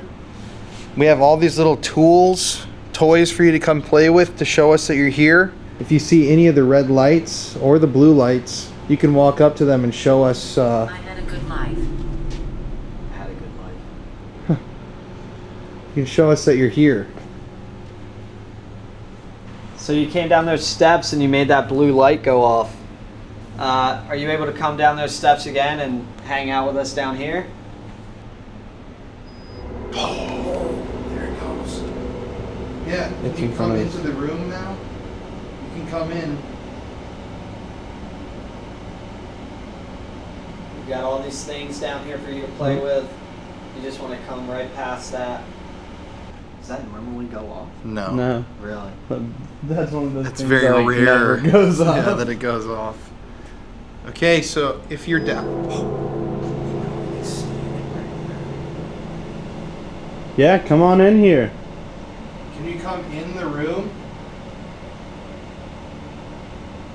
It's like it's watching us. That's what I've been saying the whole night. It feels like.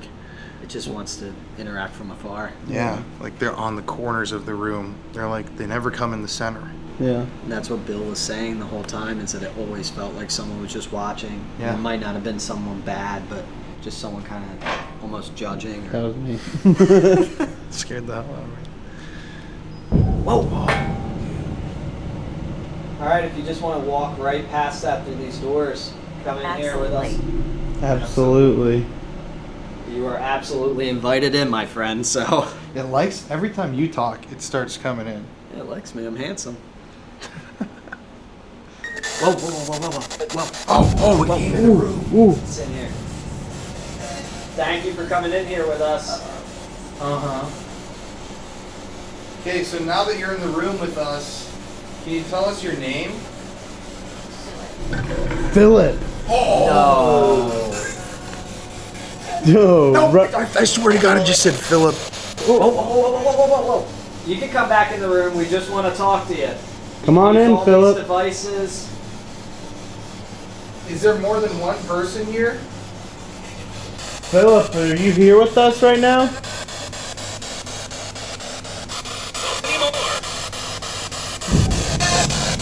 All right, Philip and Jeffrey. Were you guys Masons? It hasn't left yet. No. Yeah, it's still. Were you guys members of this lodge? Oh, whoa, whoa, whoa, whoa. Okay, you're right here. Can you say your name clearly?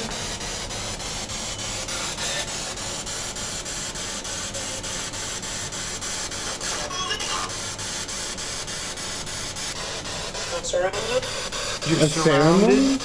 Oh, or a ceremony. Here. How long have you been a Mason? Whoa, whoa, whoa, whoa, whoa, whoa. As soon as I asked it. I'm a Mason too. You can come in here. If there's anyone in here you can talk to, it would be me. Why don't you just walk past that light on the floor? It's like playing with the idea of coming in here. It wants to come in. Yeah. What are you trying to tell us?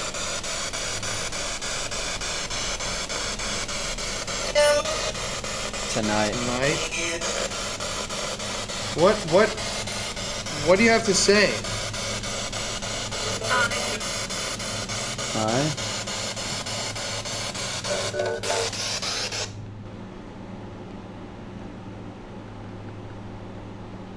What was that? That was right above us. That was a thumb.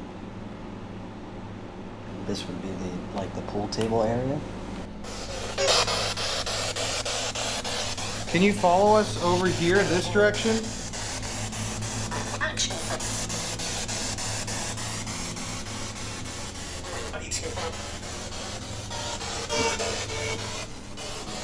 Did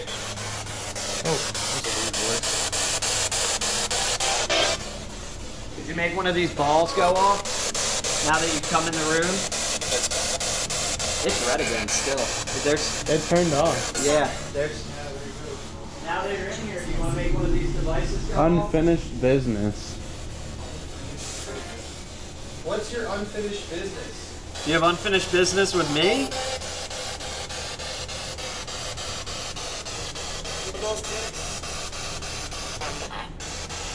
It feels strange down here. It's dizzying. Did you die in this building?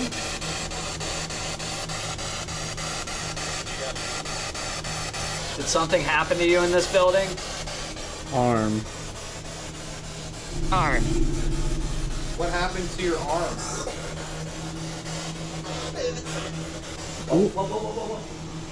Coming back down the stairs.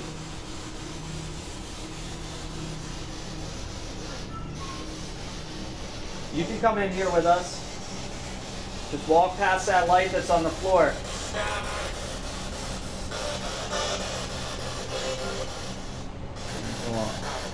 Yeah, we were all the way over there.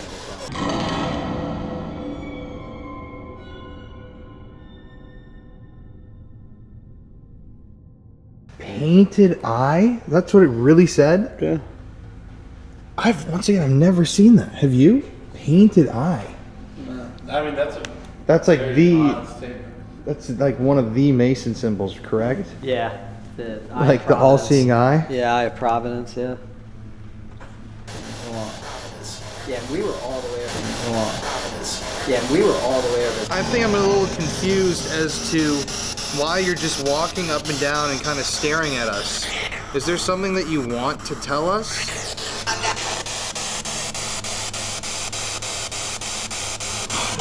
Whoa. Are you upset that we're down here?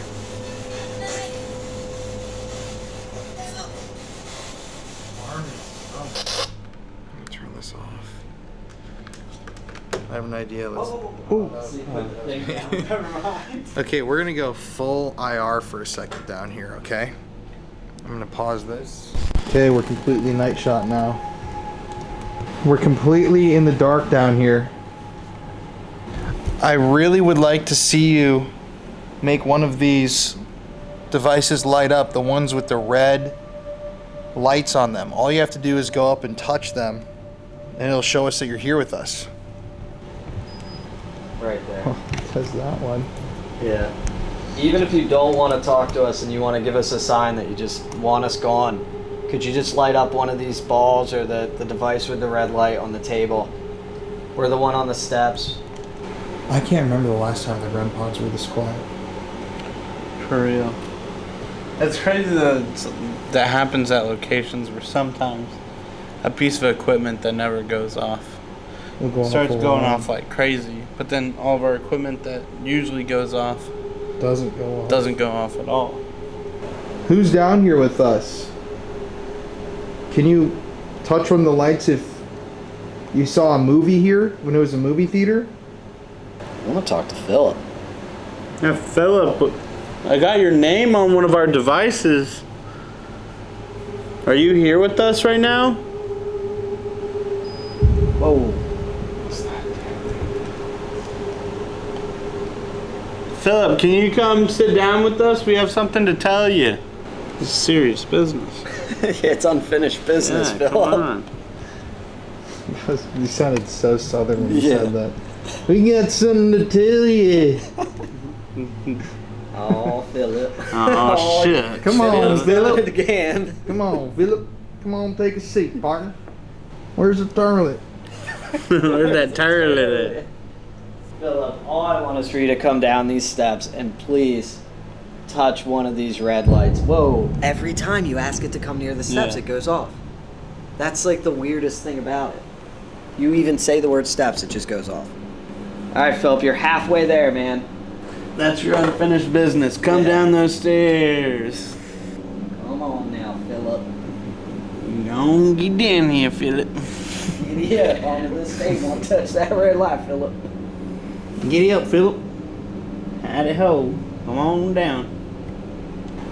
It's really interesting to me because it feels so residual here. It doesn't feel active, but it's like after decades and decades of people going up and down those stairs, it's like it's just the actions repeating. People are coming up, going down, coming and going, but I don't even know if they notice that we're sitting here. That's what it doesn't feel like. People are like staying to interact with us. It feels like Whoa. Oh, they came in right when I said that. It feels like we're like coexisting with other like energies. Yeah. Right now, and like they're not really paying any mind to us. I don't think they like Connor because every time Connor wants to coexist with these energies, it leaves the room. That's funny because that's usually what happens. Yeah, honestly. A lot of times spirits don't really like me. They're jealous of your mustache. Exactly. Oh, right there. Philip, do you want to come in here and sit down at this table with us and have a meal? Did you eat in this room after a lodge meeting or before a meeting? God, I've never seen that thing go off like that. That's what I'm saying. It seems like people are just kind of like coming and going. Like they'd come down here to get like a drink or something and go back. Yeah, that's exactly what it seems like. So there's 2 sets of steps. I'm wondering if we were to put it on the other steps, if it would even go off. Well, we have devices pointing towards the other step. I can tell you every time I've come here and been here for like a meeting with You dinner, go down the other stairs? No, I come down these. Oh, really? This is like the main staircase because you come right from the lodge room and you walk down here. Well, that makes sense. Because these devices have not gone off No. one time over here. It's like they're afraid to come in. They get right to the like entrance of the door and they change their mind. Again, anytime you mention it. Okay, so we're now gonna do a DR60 down here in the kitchen area. Got the music box set up over there. We're gonna ask some questions. Philip, if this is you, can you say your name for us? Is there multiple people coming in and out of this room?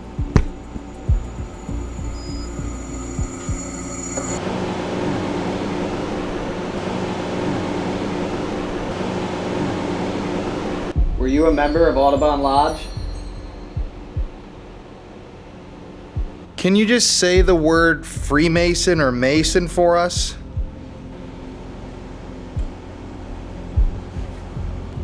Where are you at in this room right now? Were you someone that saw a movie in this theater? Are you annoyed that we're in here talking to you?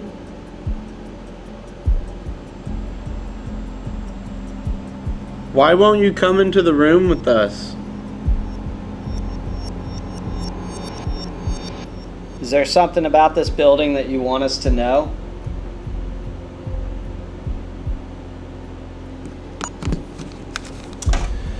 Okay, guys, let's listen. Give her a gander. Philip, if this is you, can you say your name for us? Is there multiple people coming in and out of this room? Can you just say the word Freemason or Mason for us? Where are you at in this room right now? Are you someone that saw a movie in this theater? Are you annoyed that we're in here talking to you? Why won't you come into the room with us? There's something about this building that you want us to know? There's a few things in there. There's a few. Mainly responding to you. Of course. The hell that means. Well, Guess they'll only talk to you. Maybe. I guess we're, that means I have to do an Estes method, doesn't it? Yeah, I think so. Or we need to become Freemasons tonight. I think you only need 3 or more to open a lodge, so. Well, we got Philip. We got you. Hell yeah. We would be set, man. Yeah, exactly. Yeah. Okay, I'm gonna play this one more time. Philip, if this is you, can you say your name for us? Is there multiple people coming in and out of this room? Are you a member of Audubon Lodge? Can you just say say the word Freemason or Mason for us? Where are you at in this room right now? Are you someone that saw a movie in this theater? Are you annoyed that we're in here talking to you? Why won't you come into the room with us? There's something about this building that you want us to know? They definitely are talking to you. Yeah. That's crazy. They just trust me, I guess. I don't know. So it started off the night by saying, I trust you. Yeah. I'm their brother. That has been read this whole time. Like it just has someone standing right in front of it. Which I'm the closest one to it. Yeah, true. It's just standing right there. You think we should go up into the main room? Sure. I think all the way upstairs, no messes. Yeah, let's do it. So after that insane activity in the basement where it seemed like someone was watching us, we decided to go head upstairs to the dressing room area from back in the days when it was a theater. Now the upstairs is a really, really creepy spot. Bill told us that this is an area that he does not like to be alone at night, and the vibes there are definitely off. Throughout our investigation, what I think we were finding is that kind of like living Freemasons, the dead Freemasons or whatever energy was there didn't want to talk to us. They were worried about how much they would say. They were worried about if they'd slip up. They didn't want to give us any of the secrets of their lodge. And that's why things were kind of quiet at first. But we discovered that there was more than one spirit in the building when we went upstairs, and it was definitely a spirit that we didn't expect to find. Okay, so we're just setting up here. Oh. It's the first time that a REM pod's gone off. I literally left my camera next to it. That's why I'm filming on my iPhone. Damn. Something following us up here. Yeah, that's strange. Probably Philip. Philip, is that you? Oh, one of the cat balls over there. That's not even set up, no. Philip?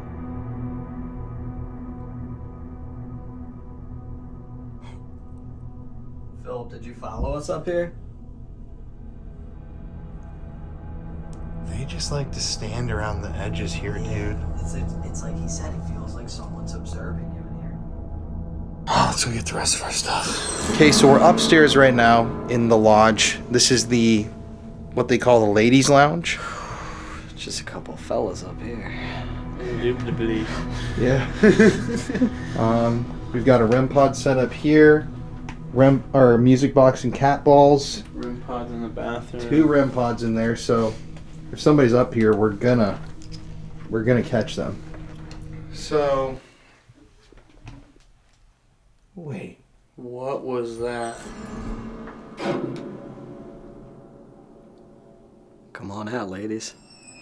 No, genuinely. That sounded like a woman. Was that one of your like stomachs? No. That was not my stomach. It was like, That was literally. Wait. Wait. Wait. I don't know what that was.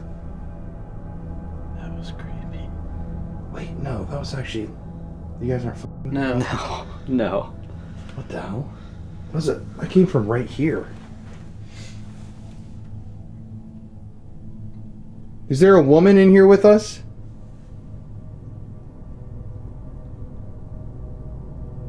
That was crazy loud.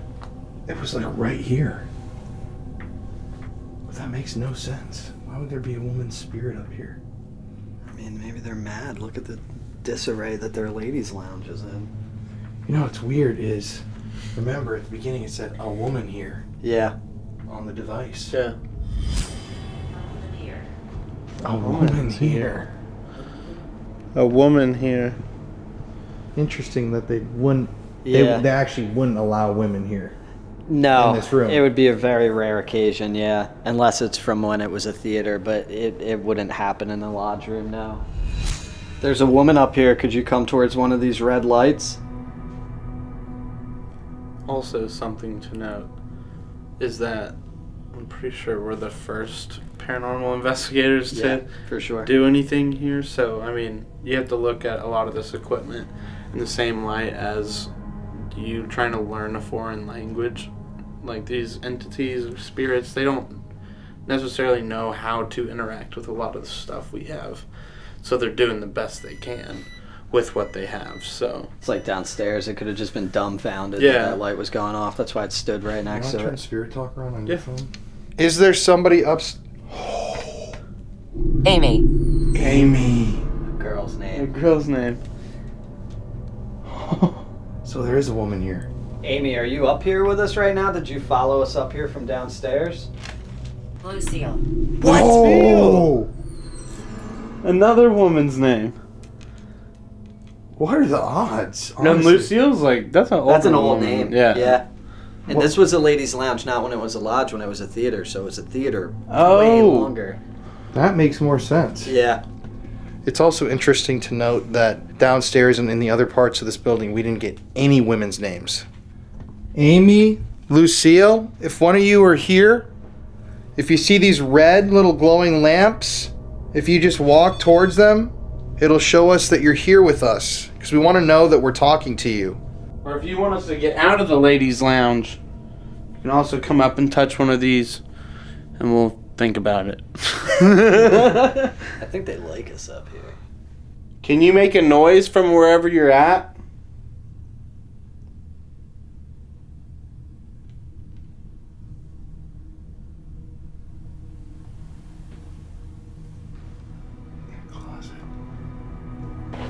If there's anybody down in the lobby, can you come up here to the ladies' lounge and talk to us?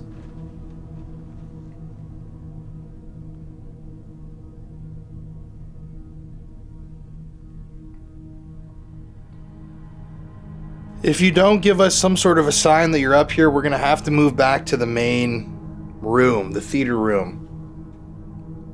Are you up here? Unfinished business. Again. What sort of unfinished business do you have? Fatal. Okay, I think we're going to have to leave, ladies. Can you give us some more? Again? What? Okay, that's really strange, dude. 3 times in one night. I think that's the most we've ever heard something repeat. That is strange. We struck the gavel to open the business meeting in the lodge room, and we never closed it. Yeah. That is unfinished business. Yeah, that would be unfinished And they business. Definitely wouldn't like that you're like just hanging around outside of the main room. You know, what if when we were downstairs, it was like coming down to get us and going back up the stairs, like, hey, come on, come back up. Yeah. We need to finish. Knocking. To come back in the lodge, you'd have to knock on the door. What? And the Tyler has to let you in. No way. Yeah. Wait, explain that? So when you come in and out of the lodge, you would knock 3 times, and that would alert the master of the lodge to pause the business meeting to let you in. And then the Tyler, who's pretty much the guard of the lodge door, would let you into the lodge. We also never knocked to leave. No, we did not. And maybe we have to knock to get back in. Maybe that's why it's not talking to us, like the Mason angle. Yeah, could be mad. That's why it's so quiet, because they're Yeah. all in the other room. Still, like, look at the devices. They're almost completely silent. The only one that was going off is the proximity meter, which means someone was... Oh, what the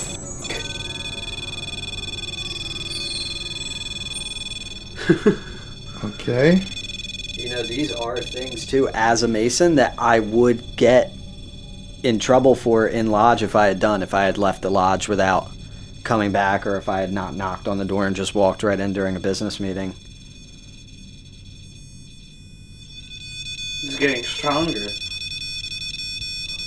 It's reprimanding you. What the fuck, man? Okay, but, like, how weird is the timing? Oh, I feel kind of, like, weird all of a sudden in here. Like, energy shift-wise. But how is it right when I said none of the devices have gone off and we're talking about getting in trouble, and then it actually sets one off? It's like we actually figured out that it's mad that we've handled the meeting the wrong way. Yeah. You know? we did say we would go back down in the lodge room, and we've yet to go back down. We're gonna go back downstairs. I wonder if we walk down if it'll stop going off. Try. It's weird because it's always just one device.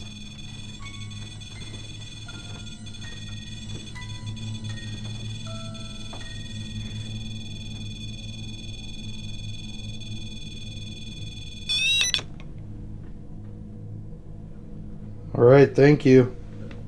We're gonna head down and finish the meeting out. Hey everybody, it's Colin here. Thank you for watching today's video. Hello to all the new subscribers and hello to the rest of our beautiful, wonderful spooky family. As you know, every single week here on the channel, we give away a free gift bag to one lucky viewer of the show. And this week, to enter the contest, all you have to do is like today's video. Let's smash that like button and comment, "I stay spooky" in the comments section below. I'm gonna give you all 10 seconds to do this now. 10, 9, 8, 7, 6, 5, 4, 3, 2, 1. So go comment. You can comment multiple times. It helps the video so much. And we have some really exciting collabs coming up soon. Videos with Exploring with Josh, Nick Groff from Ghost Adventures, and Twin Paranormal, along with some other really crazy investigations, locations, and evidence. But anyways, let's get back to today's video. Thank you for listening to my little spiel. I love you guys so much, and stay spooky. So after exploring the upstairs and finding out that there was a woman possibly named Amy up there, we couldn't help but wonder, why? The Freemasons are a fraternal organization. It's men only, really. And the only thing that we could think of was that Amy was maybe from the past, when there was a movie theater. With no recorded deaths in the building, though, it's hard to figure out who Amy would be or who that female energy would be. I mean, maybe the Masons themselves have opened a portal through their rituals in the building. Or maybe, like I was saying before, through the fact that this place is a mock-up to a degree of King Solomon's Temple, and that place was known for the conjuring of demons. Maybe it was something darker that we didn't understand that was presenting itself as somebody who wanted to talk to us, who was friendly, a friendly woman. I don't really know. But to end this thing, we wanted to head to the main room one more time, to the temple area, to the ritual room, to do an Estes method session. And through this Estes method, we were about to obtain some pretty freaky answers. Okay, so to finish off tonight, we're back in the main room here at the Masonic Temple. As we were talking about upstairs with the spirit talker, it told us knocking and unfinished business. So I don't know how we're taking that exactly, but it seems like we started the meeting with the gavel and we never, actually met or closed out the meeting. And the knocking is interesting because we never knocked to leave, we never knocked to come back in. So that's a big part in Freemasonry, is anytime you come in or out of this door, you are supposed to knock. So the master of the lodge would be alerted that there's someone at the door to come into the meeting, and then you would be let in to the meeting. So if you were to leave without doing that or come in, it would be a big no-no. So I guess we'll try and knock. Yeah, how about we knock and just see what happens when we open the door.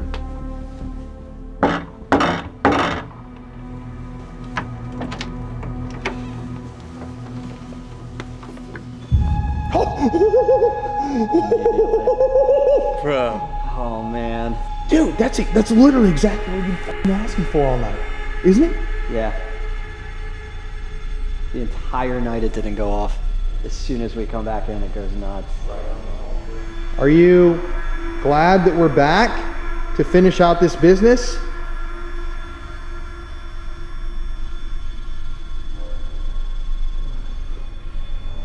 That's the first time. Look, and the one right next to us didn't even go off. Or the one on the chair that we just set up. Only the one on the altar. Can you step away from the altar?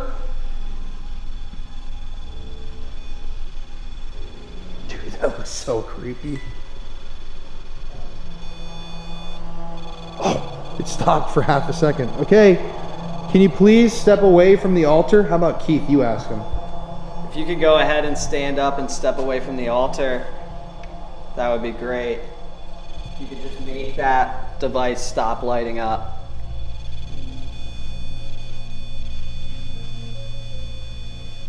Dude, someone or something's in here with us right now. Yeah, I don't know if it's Philip or what, but Jeffrey. Nah. Oh!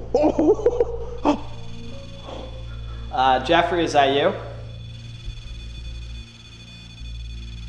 Jeffrey, if you're in here right now with us, could you just make that stop? Well, Keith, looks like it wants to talk to you. All right. Okay, so interesting. Yeah, I guess it set me up for an Estes method then. Yeah, so we're gonna finish this out by having Keith do an Estes method session. Since he's the Freemason here, we're gonna see if they'll be more willing to speak with him about this unfinished business that they have here in the building. Let's see what happens, baby. Yeah, it's already set up over there, so. All right. Let's do this thing. Sit in the master's chair. Yeah. Is there anything that you would say that would be like, it would get the spirits to talk to you? Cue words would be worshipful master, or there's an alarm at the outer door. That would be the knocking. Besides that, I mean, Philip seems to like being spoke to, so maybe that. Okay, strap up, dude. This is an unreal experience, dude. Like, Look how eerie that looks. It looks really freaky, man. Into the darkness. All right, is there anybody here with us tonight? Prepare. Prepare for what? Help. Do you need help? Is that what you're saying? Transfer. You want to transfer lodges?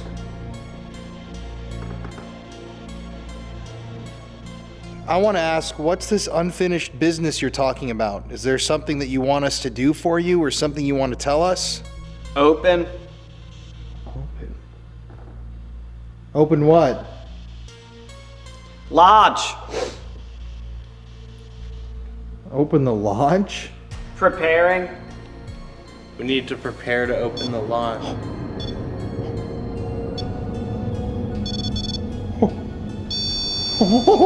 Oh, both of them, both of them. And then do you want us to open? What? Are you standing over by the altar right now? How does this one go off and then then stop. and this then it, oh, and the cat ball. Leave. Oh. Do you not like that we're not Freemasons and we're in here on the stage? That's so weird that it hits Yes. that. Oh. It won't talk to us. Yeah. You know, we have had such active investigations lately, but it makes perfect sense that this thing is saying that because we're not Freemasons. This place has been a lodge for a while now, too. Yeah. And since the 20s. And the Freemasons are like the biggest secret society in America. There are things that even Keith, our friend, absolutely will not tell us about the Freemasons.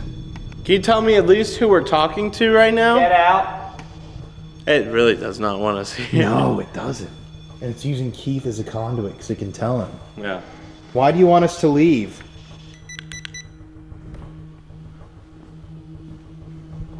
Why do you want us to leave this place? Dude, that's crazy that all of a sudden it's like... Lights. Lights. Is good. Light is good. Do you not like that I'm crossing the floor where I'm not supposed to?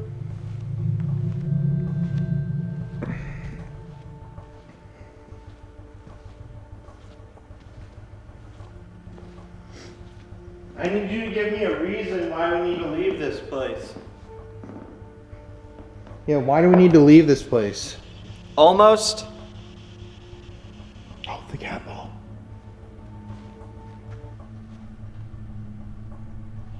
You said you wanted us to open something. What did you want us to open? Knocking.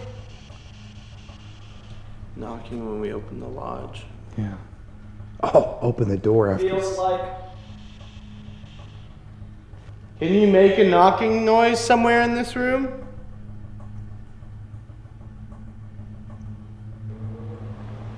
Talking.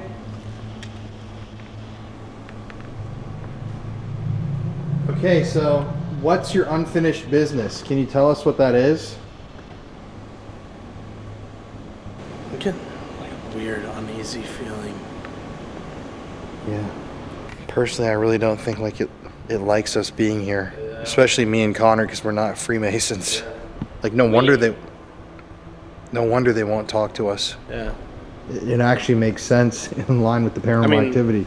It's not that they might just not want to talk to us. I mean, with the rules of Freemasonry, like they're not allowed to. The politics of Freemasonry, they're not allowed to speak to us about the certain things that go on in this very room. It's not like it doesn't make sense why they wouldn't want to. I mean, it makes perfect sense why not. Well, like, they've been letting us know that they're here with us tonight, but they can't come close and have conversation with us because this wasn't where people were living or anything like that. This is where the gatherings were held to talk about the certain things that they're not allowed to talk to us about. Yeah. So what else would they be speaking about here? Stop. You want us to stop talking about the Freemasons? Is that what you're saying?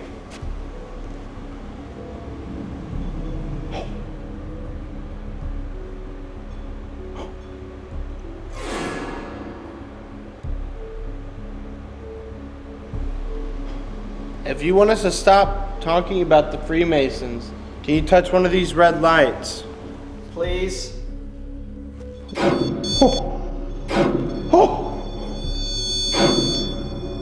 Yo, dude.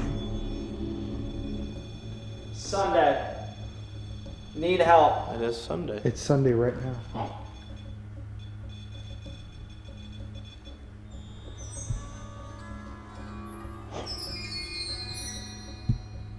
Do you want us to come to the altar? Or, dude, maybe it's because the altar is like the secret thing where they do like the ritual stuff. It's telling us to stay away from it. Yeah. That's where the strongest shit is happening, isn't it? Where we're standing right now. Yeah. I mean, it makes no sense why this thing would hit like once or twice, and then it's like it's coming from over here, like getting out of the chair, passing through this, and running over to the altar to like protect it. Yeah. The f***ing painting. See? I see. The eye. The all-seeing. Kind of.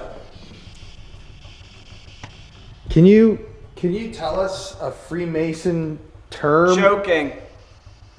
Tell us something about Freemasonry. What does it mean to you? You have to try. You have It's to. trying to convert us. Yeah, you have to join to find out about To find it. out, you have to try it. Is that what you want us to do? Is you want us to become Freemasons?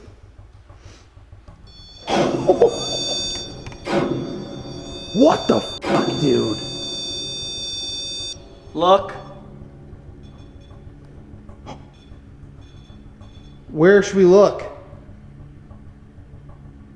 At me. Yo, I'm actually freaked out all of a sudden. This dude. is What the crazy. hell? Okay, we're looking at Keith. He's a Freemason. What do you want to tell him?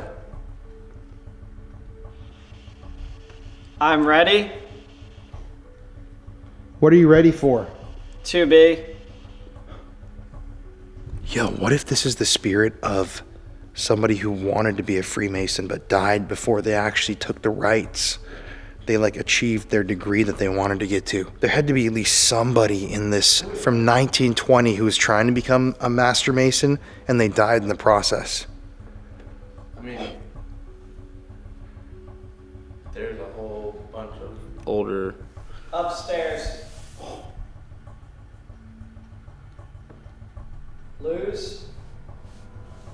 Lose didn't get to achieve it, but like I was saying, there's a lot of obviously older men that are part of the Freemasons, and it's kind of a lifelong thing. Like once you join, most people don't leave. This is something that's a commitment for the rest of your life. Yeah. And then it gets passed down through generations too. So Were you trying to become a Mason when you died? And you never did? Here. You were trying to become a Mason here when you died. But you died before you could become a Mason. Could you say yes or that's true? It's fine. So you're not upset that you never became a Mason? It seems like you're a little bit upset. Honestly. Oh, and that one, Oh! Lights. Oh! Lights. Oh.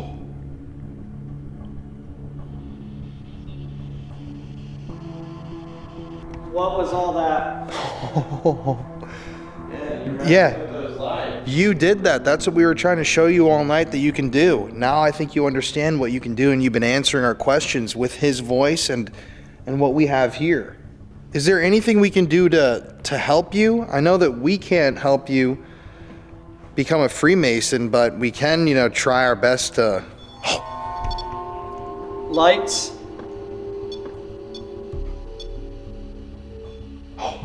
Yo, it fucking jumped once again.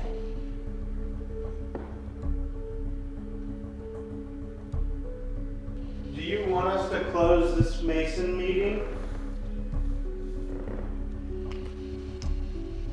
Please don't stop. That's Please crazy. don't stop.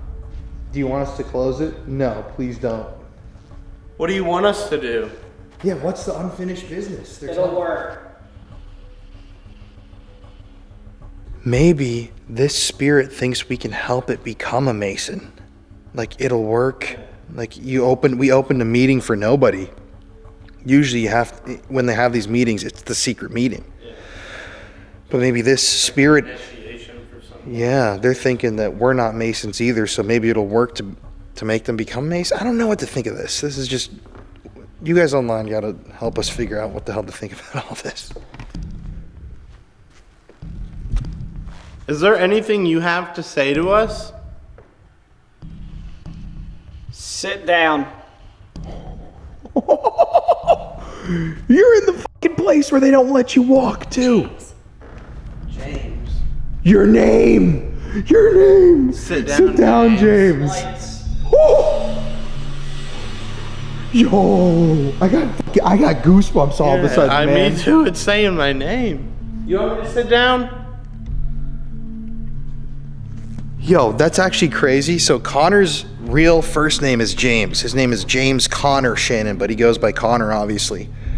And you were just a couple seconds ago walking around saying, do you not want me to walk around here? And then it said, sit down, James.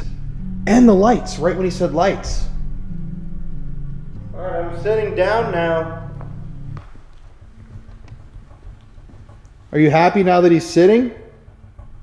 Dude, maybe that's another reason why they won't talk to us. We're not following the etiquette of a Masonic meeting.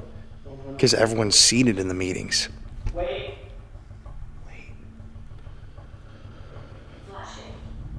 Flashing. Just his. Not this one.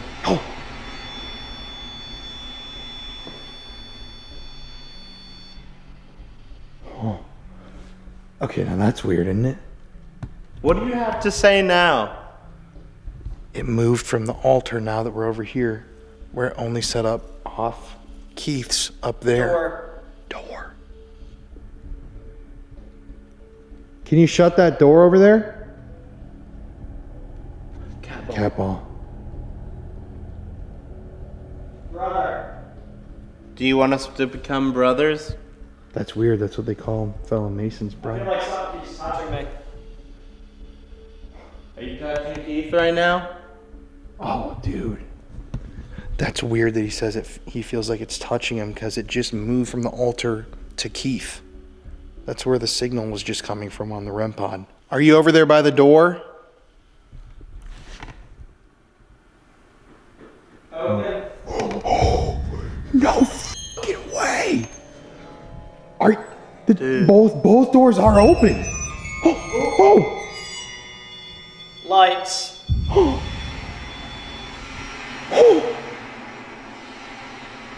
Yo, what the fuck just happened, dude?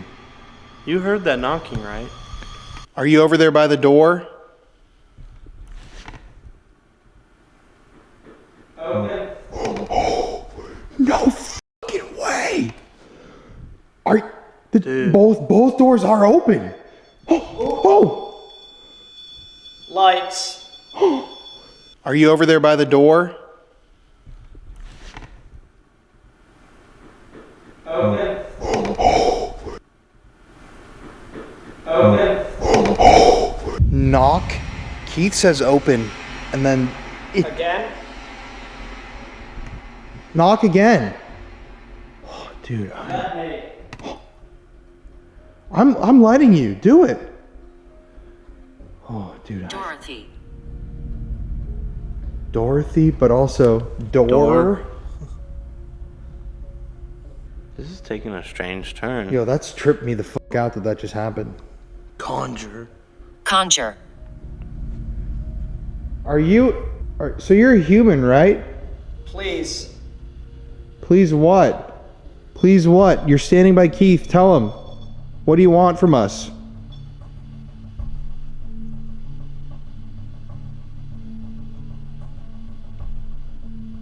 I wonder if the knocking was them saying, no, we're going to close the meeting now. Oh, true. Saying we should close it. Yeah. But it's still like, what? First of all, that was a very clear knocking. That was very loud. I don't know if that came from the door, but it came from somewhere over there. And you can hear in here, it's very quiet. Second, yeah, then the REM pod goes off. It's weird that it didn't go off by the door, I'll say, but it's weird that it's focused on Keith. It shows that something is actually talking to him. But it doesn't want to talk to us. No, it won't talk to us. Do you want us to close the meeting so you can go to bed? Ball. If that cat paw goes off right now. What is going on? Good question. Okay, I think we're going to close the meeting. Can you tell us that we should close it? Say yes, close it, something like that. Damn, insane, bro. REM pod activity. All night we've been waiting. Oh, for real. I felt. I think it really just didn't like that we opened the meeting and then just left. Yeah. And that makes perfect sense with this thing coming literally down the stairs right there and saying, like, come back up. Because none of the REM pods, none of the cat balls, none of that went off when we were in there. It was just a thing at the... Yeah. It's like a guy saying, like, dude, you broke the rules, come back. I'm sorry that we broke the rules of the meeting. Can you forgive us? Friends. Yeah, we're his friends. Okay, we're going to say goodbye. Is there anything else you want to tell us about your unfinished business? Or was it just the meeting? Continue. We can't continue. It's late. Are you okay with us closing the meeting? Over there. Over there? Or over there? Or we have to close the meeting. We have to close all the meetings over there. How does he keep hearing lights? Oh!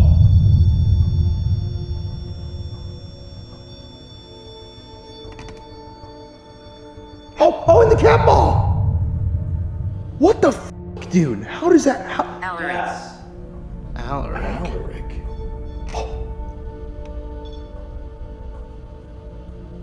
Alright, well, we're going to close the meeting. Red. You have anything else to say about your unfinished business? You did it. We did it. We closed it. We finished it. Alright, let's get him out. Okay.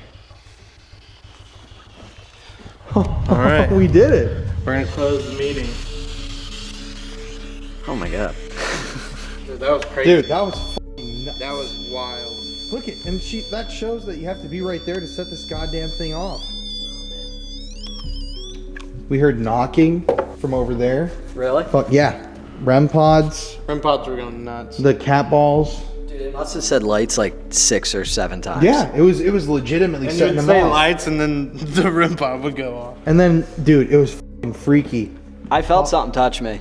Like I went like that, and then I was like, oh, maybe it's just like, just a chill. And then it happened again, and then it said, I don't remember what it said, but it was uncomfortable. Well, it said Connor was walking around and saying, do you like when I walk in this area? Should I not be doing this?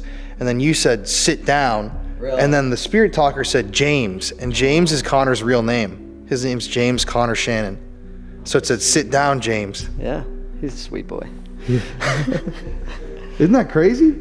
Yeah, that was disorienting. Something about being in a dark room, but you're blindfolded.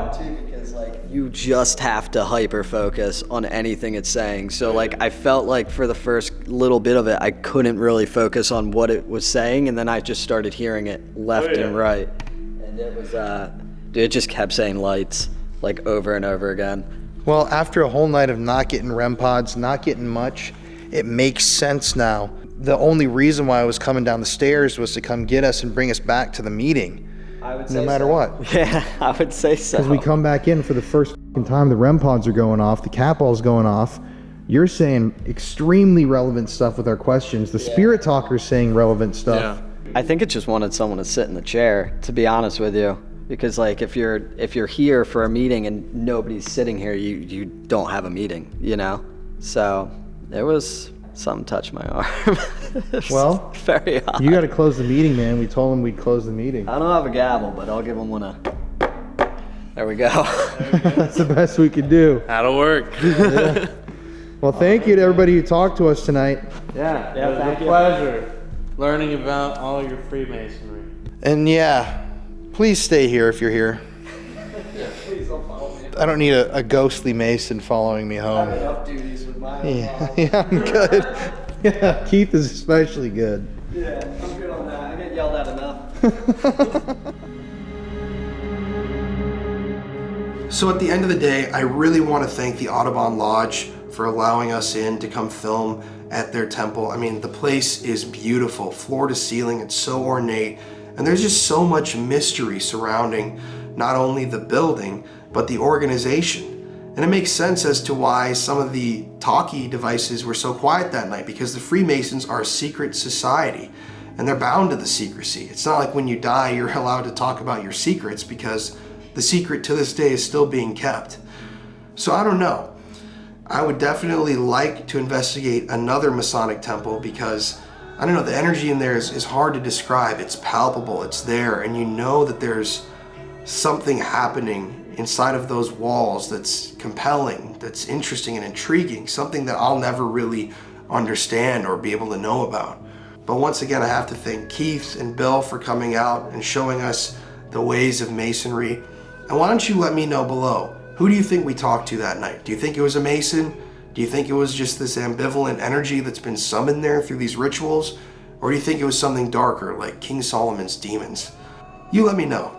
I'm gonna focus on trying to get better right now. My voice is almost completely gone right now. But I love you guys so much. I hope you have a great rest of your week. It's Colin here, and as always, stay spooky.